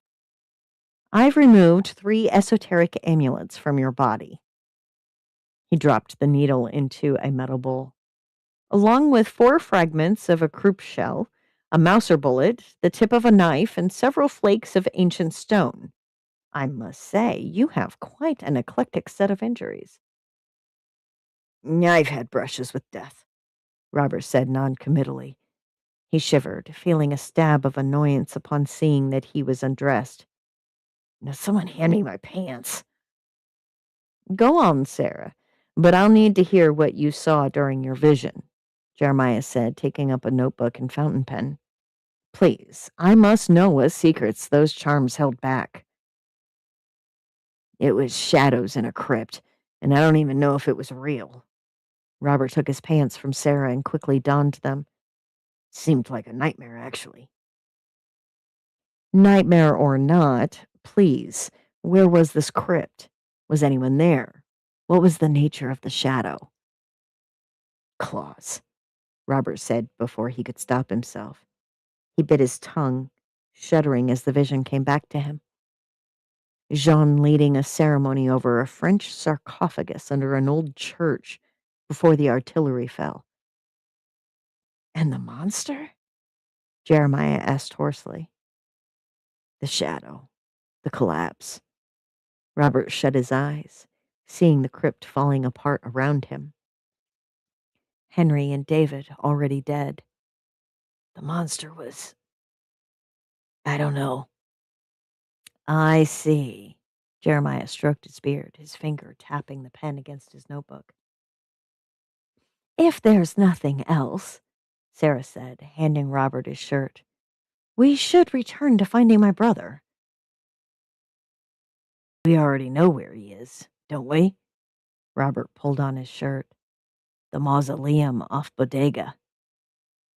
When did you work that out? Sarah asked. Call it a hunch. Robert swallowed, shaking his head. It was one of the places you suggested, now, wasn't it? That would have been where I would recommend you go as well, Jeremiah said, inserting a pair of tweezers into the bowl. He drew out a disc of metal no larger than a button, yet covered in intricate symbols packed so tight as to become a blur. Robert rubbed his eyes and looked away, trying not to dwell on anything. You think the door will be locked with one of those coins? I would expect so, Jeremiah said, setting the amulet down and rising to his feet. He walked to a shelf and took down a tome, opening it up to reveal several sticks of dynamite hidden inside. I believe you should prepare for an unorthodox method of opening the crypt. The Order will love fixing that, Sarah groaned. Can't be helped, Robert said, taking the dynamite and sliding it into his jacket pocket. Is there enough gas in the tank to reach there? Should be enough, Sarah said, stepping towards the door. Are you coming, Jeremiah? I apologize, but it has been a very long day, and I will be staying in, he replied, giving a short bow. And I would apologize to you, Mr. Astor. I'm sure unpleasant memories have been awoken by my ministrations. Whatever, Robert muttered, pulling on his shoes as he got to his feet. He took a deep breath, something feeling off in the air, under his feet. He tested the tender surgical wounds on his back, feeling the railroad track sutures, but didn't feel any real pain. I did the best work I was able, Jeremiah said. I apologize. I am not a trained surgeon. Stop apologizing, Robert muttered, patting his pockets. Where's my 38?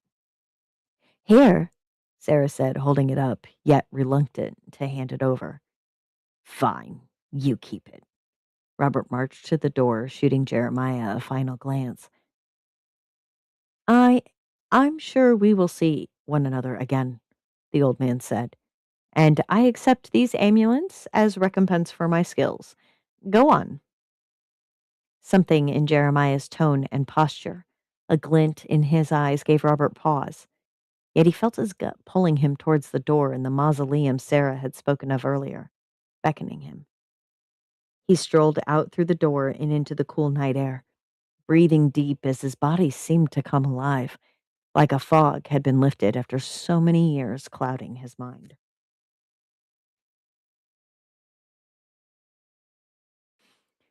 The mausoleum of Bodega was not found on any tourist map or government census. Not even local church records spoke of its location. Yet certain locals knew of a cove near Drake's Bay best avoided. Other locals knew this as a repository of culture, a place not just for the ashes of their dead to rest, but a hideaway when all locations would turn them away.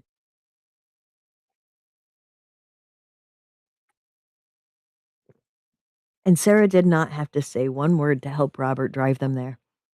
He followed the roads perfectly, took every right turn, even onto the tracks mostly overrun with weeds, and brought them to a rusty old gate between strands of barbed wire fence. Sarah finished cleaning the Tommy gun and loaded it, Robert taking it from her hands as he stepped out of the car. She slid his pistol into her purse and took out a flashlight, following him to the gate. An onrushing tide of air blew off the ocean, carrying that salty tang as the crash of waves in the near distance echoed through the night. Sarah breathed deep, the scent and sounds comforting her as she opened the gate padlock with a combination all of her people knew by heart. Then they followed a trail through the grass, several signs warning that this was private property and trespassers would face the consequences. Sarah naturally ignored the sign, bringing them down the gentle slope to a nondescript building of red brick, half buried in the soil. She took out her talisman and tapped it against the lock, her heart sinking when she found the slot filled with metallic residue. Just like old Jeremiah predicted, Sarah muttered, stepping back as Robert took out a stick of dynamite. He placed it against the lock with a wad of tape, Sarah biting her lip as he lit the fuse. The two hurried away, covering their ears as an explosion shattered the stillness of the night air. Heart pounding, Sarah raced to the swinging door and through the acrid smoke. Inside was a long vaulted room with a stairwell at the back dropping down the lower levels.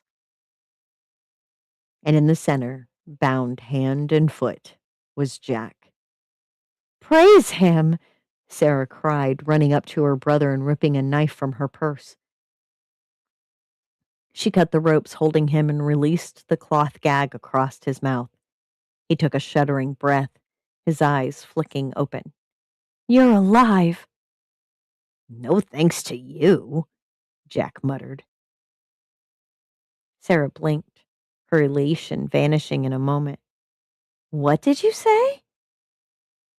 I said that if you hadn't left, I would never have gotten lured into this mess. I didn't leave. You sent me away. I did no such thing, Jack shot back, sitting upright and glaring at her. We had an argument, and then you stormed out without apologizing. I had nothing to apologize for, Sarah snapped back. May we continue this argument elsewhere? Robert asked, glancing back out the door. I'd rather not get trapped in another basement. There was a hiss, a scuttling of sharp feet. Out of the stairwell appeared the violet flesh and burning ruby eyes of Tula Tarn, her dagger-like fingers flicking in the air. Robert screamed, Sarah pulling Jack down as the Tommy gun rattled to life. 20 bullets poured into the spider monster. A deadly silence filled the air as she shrugged, the metal tinkling to the ground. A human weapon. How quaint. Sarah yanked Jack to his feet and staggered with him to the door, shouting, "We have to run now!" Robert nodded blankly, following her, and the spider monster closed in on them with a scuttling clatter. Knowing Jack couldn't make it back to the car, Sarah led them down to a little cliff over the water. "I can't go that way. I'll drown." "No, you won't," Sarah said, jumping into the sea with Jack. The waves folded over them, moonlight streaming around them. With a muted thump, Robert splashed in behind them. He hung there in the water, staring at Sarah and Jack. Then, like both of them, he began to change. His eyes staring at Scales quickly, enrobing his hands. What is this?" Jack shrugged. "You're like us." "That's why it failed," Robert uttered. "The summoning in France. Because I'm not human."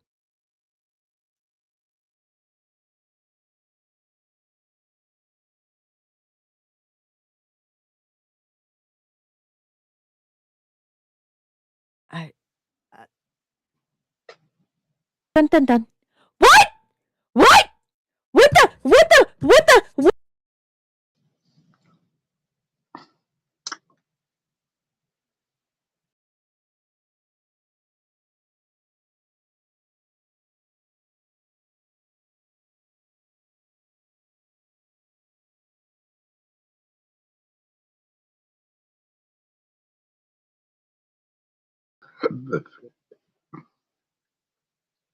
I beg your finest, absolute fucking pardon.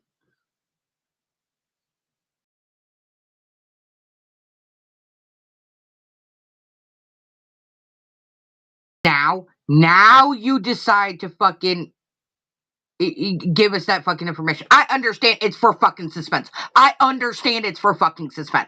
But no, we've been through this dude originally finding the and here's another thing. If he is this way, how come the other fucking two didn't know about it? And if they did know about it, why didn't they fucking tell him? No, you know what? You know what though? Here's the thing. Long before he fucking met them, he had been implanted with those fucking things, right? So it could have fucking masked all of that because he's surely been wet before, right? We watched as various different times when Sarah was in the rain, her skin started to change to the shimmery, shiny Plus, there scales was and that one whatnot. part where they dove into the fucking water and then had to swim through that fucking grate. That's why I'm like, wait a minute. Pardon not granted. Fuck. No, you didn't. You said, "I beg your finest pardon," right? And Styx is like, "No, there is no pardon for death's There sake. is no pardon. No, there is none. No, because we need once this is all said and done, like I need this. Like literally, I can almost start to see a cover that is very Raiders of the Lost Ark. 1940s Tommy gun, very Model T. Look, I can literally see it as very Raiders of the Lost Ark esque, but oh yes, yes, Bitzer, absolutely. Because no sooner than they are out when Sarah just suddenly like shifts. She changes in her behaviors with Robert and and she's just like, "Oh no, don't worry, you won't drown." Like suddenly she and Jack both see, oh, he's like us. Like they couldn't before then because the amulets were preventing, and it's why the summoning and all that other shit that happened in France didn't work because he's not human. And it just, oh my god, the intricacies of this. But I have also, never there's asked for another thing. more spiders. This is me asking for more spiders. Well, context, when, because I don't Yeah. remember them saying anything about the amulets up to this point. It could have been something that I've misheard or anything like. Okay, so I'm No, not wrong. It has not been you're mentioned. not wrong. Okay, It was just recent when he started to like he was flipping back and forth between while you were in Virginia. Roanoke.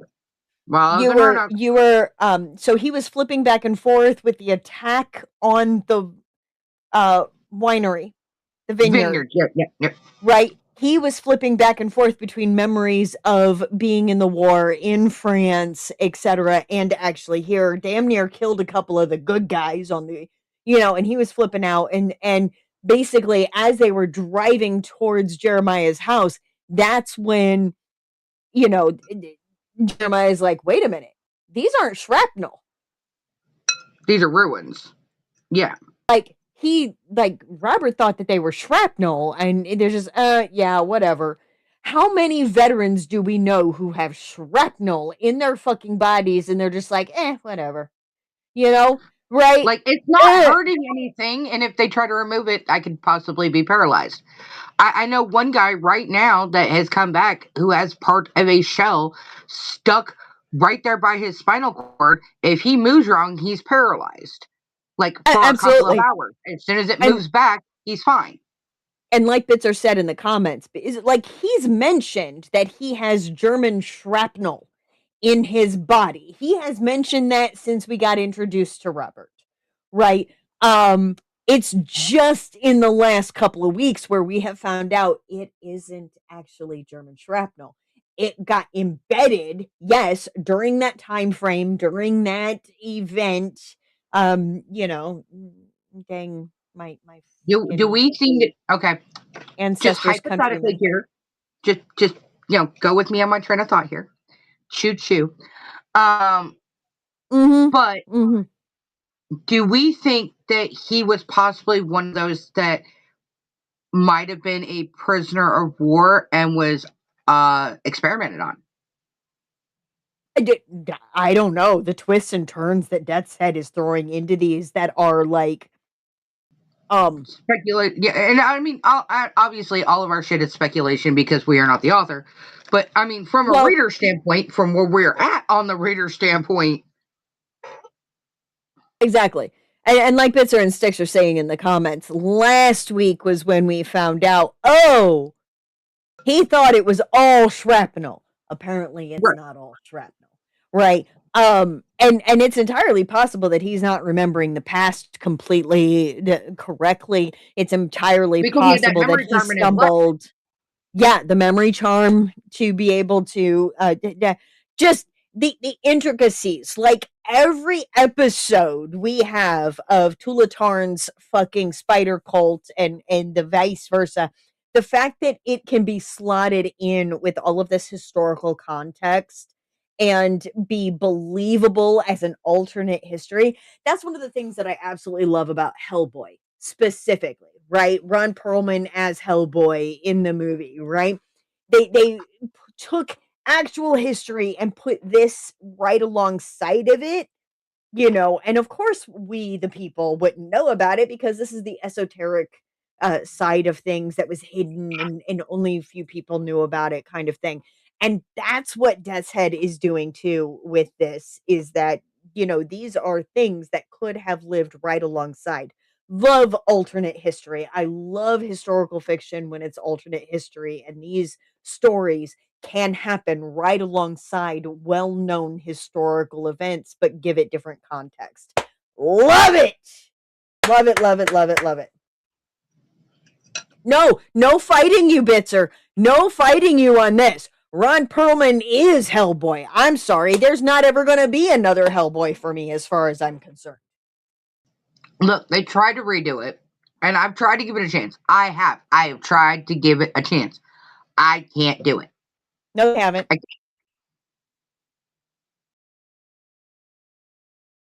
made it No, 20 they minutes haven't. of the movie, and I was like, no, I'm good. He's not the right size. He's not the right shape. The Yes, horns aren't exactly, right. The eyes Bitzer. aren't right. No, See what Bitzer says? Such a pity they never recast Hellboy. Such a pity they never tried continuing on with it. Okay, so we're just gonna leave it like okay. I'm with you guys. Uh-huh. I can do that one. I can stand with that one. It's kind of Yes. like when they tried to recast Blade. Technically, that isn't a recast. Technically, it is not. I hate to break it to you, but technically, Sticky Fingers as Blade was not a recast. He was actually the stunt double for Wesley. Oh, really? Yes. Huh.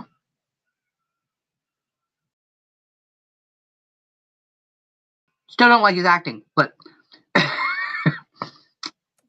Because he's he does a great fall, but I don't like his acting. He's too dramatized, in my opinion. He's too dramatized when he says certain things. But either which way, let's see where we end up next week. Izzy, you got the prompts pulled up yet? I do have the prompts pulled up. Okay, let's make that Holy big. shit. What? Oh, they're real fucking close together again. All right, concepts. What number we got? Sticks, you got our 78. poll started? 78. All right. Ew.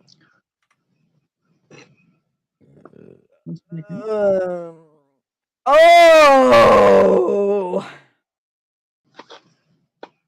I don't like that. Ooh. A place appears on no map, but people keep giving the character directions to it. That's a Dahlia prompt if I ever fucking heard one. I'm sorry, that's my hometown. My hometown does not exist on a map, but I can give you directions to it. Look, my hometown exists on a map. You just gotta find it. All right. Start line Is 98.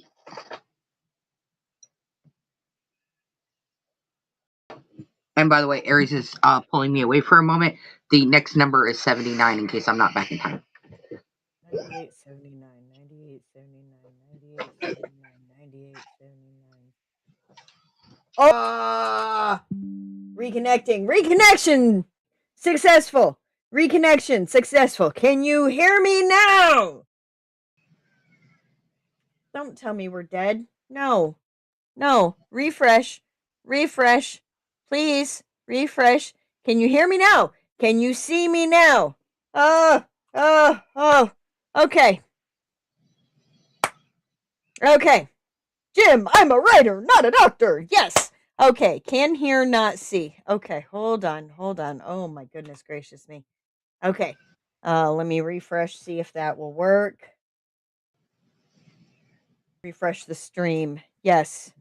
Okay. Okay. There we go. We are also going to bada bing, bada bing, bada bing.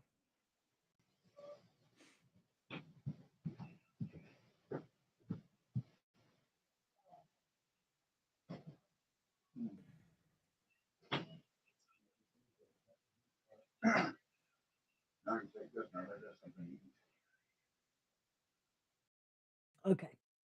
Okay. Here we go. Here we go, folks.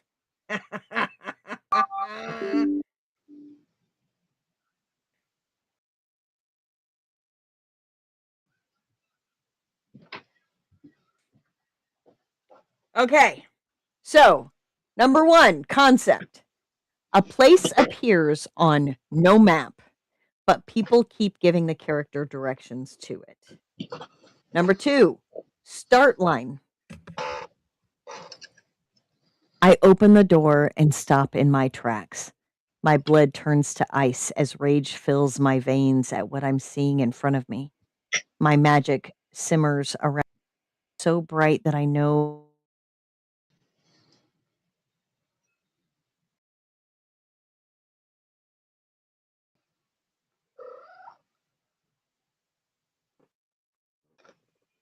because of course.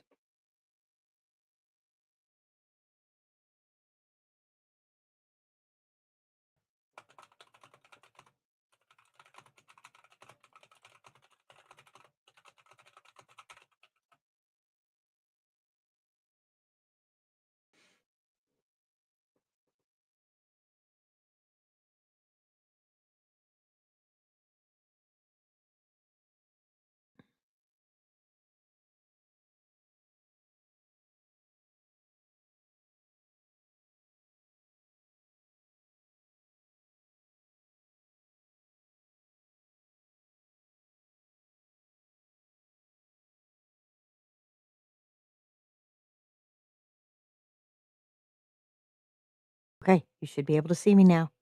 Okay, okay, fantastic. Let's try this again because this is actually submitted at Pack in the Readers last June. Okay, it's a long one, adjust as necessary. We're going to be good to go. Starting first line. I open the door and stop in my tracks. My blood turns to ice as rage fills my veins at what I'm seeing in front of me. My magic simmers around me so bright that I know it's visible to the fucking human that's in front of me. Submitted by one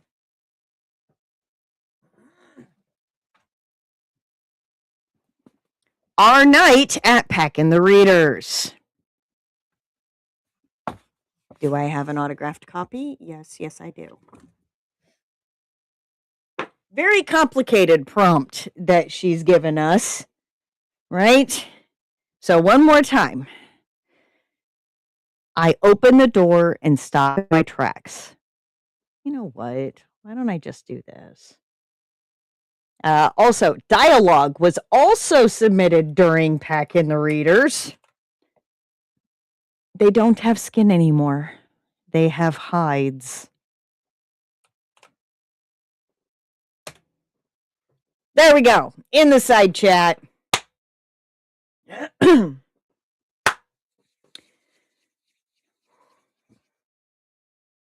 Oh, 2 Pack in the Readers. I've been waiting for these for 8 fucking months. Really? Yeah. Did we already start the Poll? No. Yeah. Okay, hold on. Unless oh.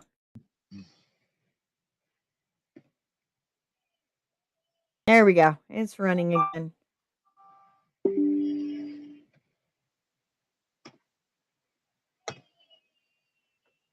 I that would be our dear friend Our Night.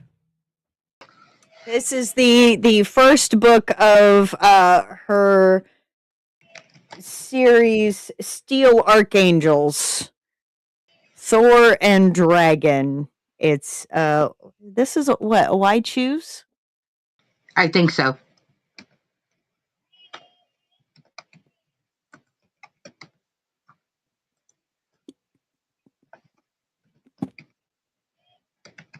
Like, Welcome to don't get Julie and it's I almost and it's almost like Patrick don't with get me open lying. arms. Oh, somebody already did it. Who did it? Likely Sticks. Well, they missed one. They missed one. I only see Concept and opening line. There was also dialogue. You see all 3. Okay, hold on. I'm refreshing. Yeah, I only see 2 as well. All right, Sticks. Okay. Poll. Hey, there it is. Refresh your screen. If you cannot see all 3, refresh your screen because all 3 will show up. Yes, like Betzer said, refresh fixes it.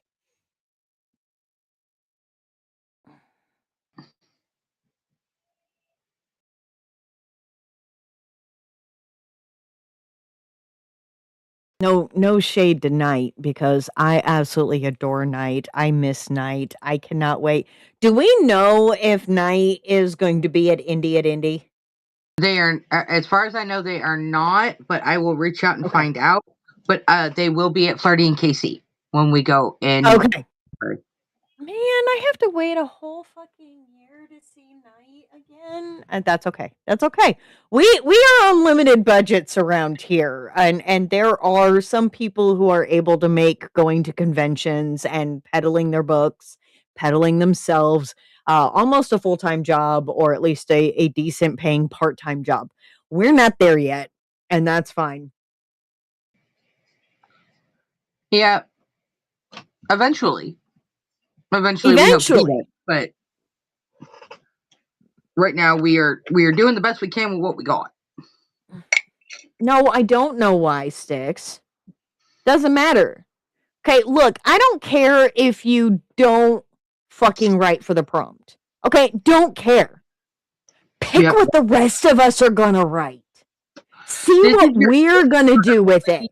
Right? The rest of the writers.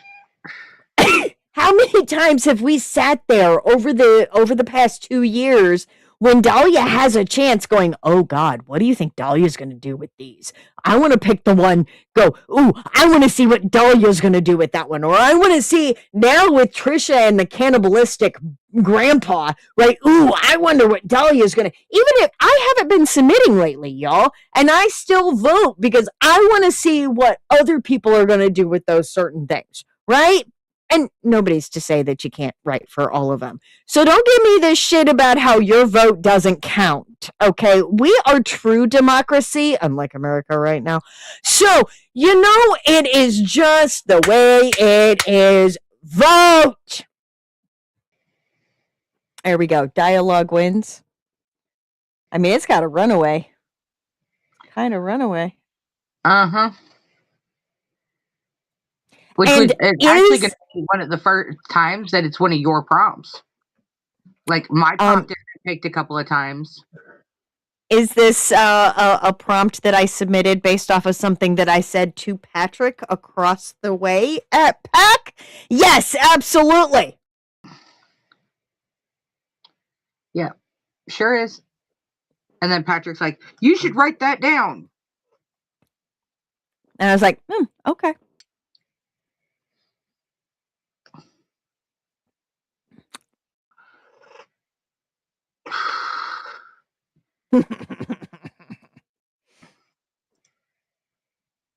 All right. Well, there we go. My live stream still says that we've got 11. It just popped at 11. Yes, and Concept did get a few votes. That's really nice. The fact that we have a broader audience now, and we went through, Julie and I went through last year and like really revamped the concept list, because for those who did not know us when we were on TikTok, the concepts were all we did in the beginning. Yeah. It was literally just a book that we both have, and we would flip through and put the 3 tabs together, and there were some really messed up things. I mean, there was an Elvis impersonator that was brought up, a cat hairstylist. Yeah, the cat hairstylist. But we've had some really good ones, like a teenager.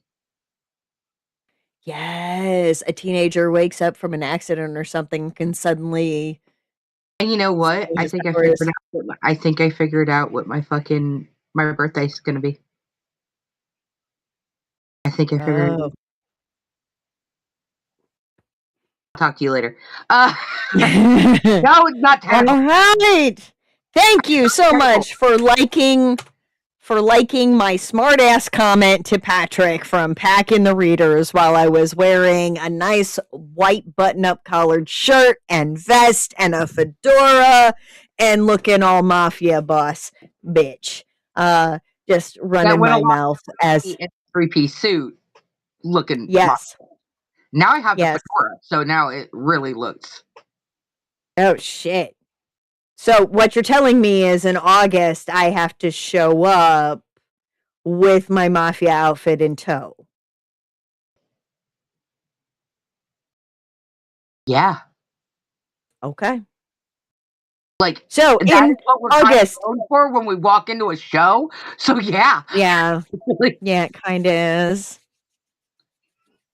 It and is. Dialogue. They don't. Yes, they don't have skin anymore. They have hides. Now, obviously, I do not remember because I have slept since then why I said this, but it was a good enough line yeah, that I it don't is now remember our dialogue. what it was, but you and Patrick were bantering toward each other, and then you came off with that. Yeah, Patrick's also hoping to have Mark by the Dawn out by then for me to have as a blind date with a book. There we go.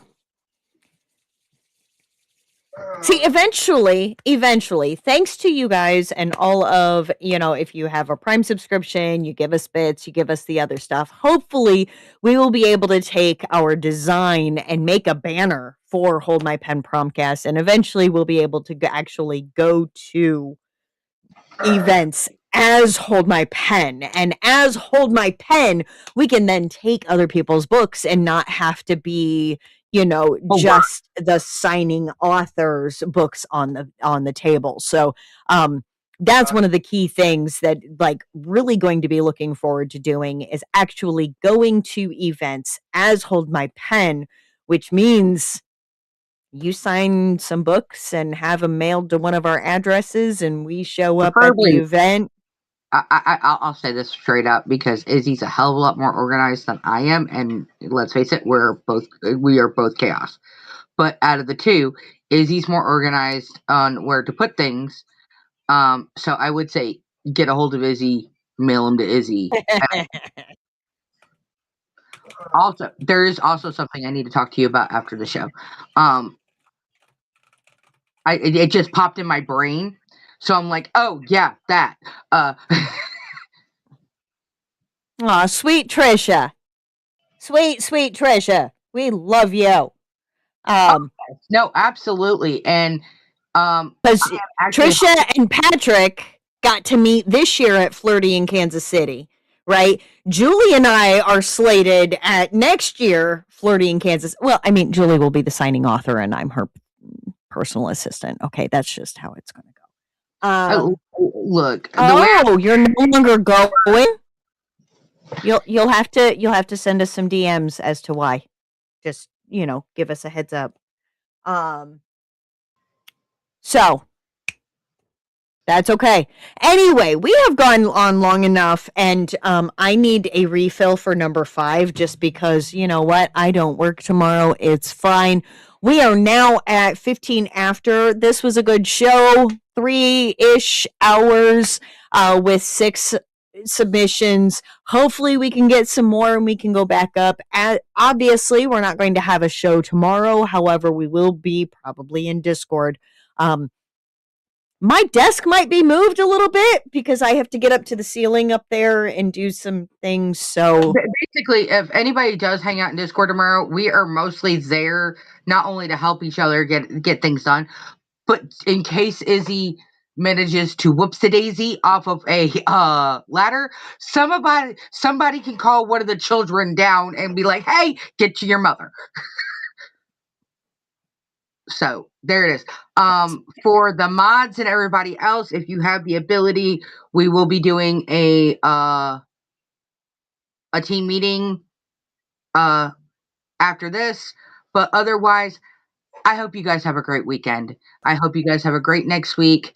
I'm hoping that with the cold now subsiding and some places getting warmer again, that the winter blues have fucking flown the damn coop. So remember, don't add, don't subtract, don't multiply the fucking population unless you are willing to do the fucking consequences in 9 months from today. Keep your nose clean. We will see you next week. Remember always, be brave, be bold, but always stay humble. And we will see you next week. Same bat time, same bat channel. Bye!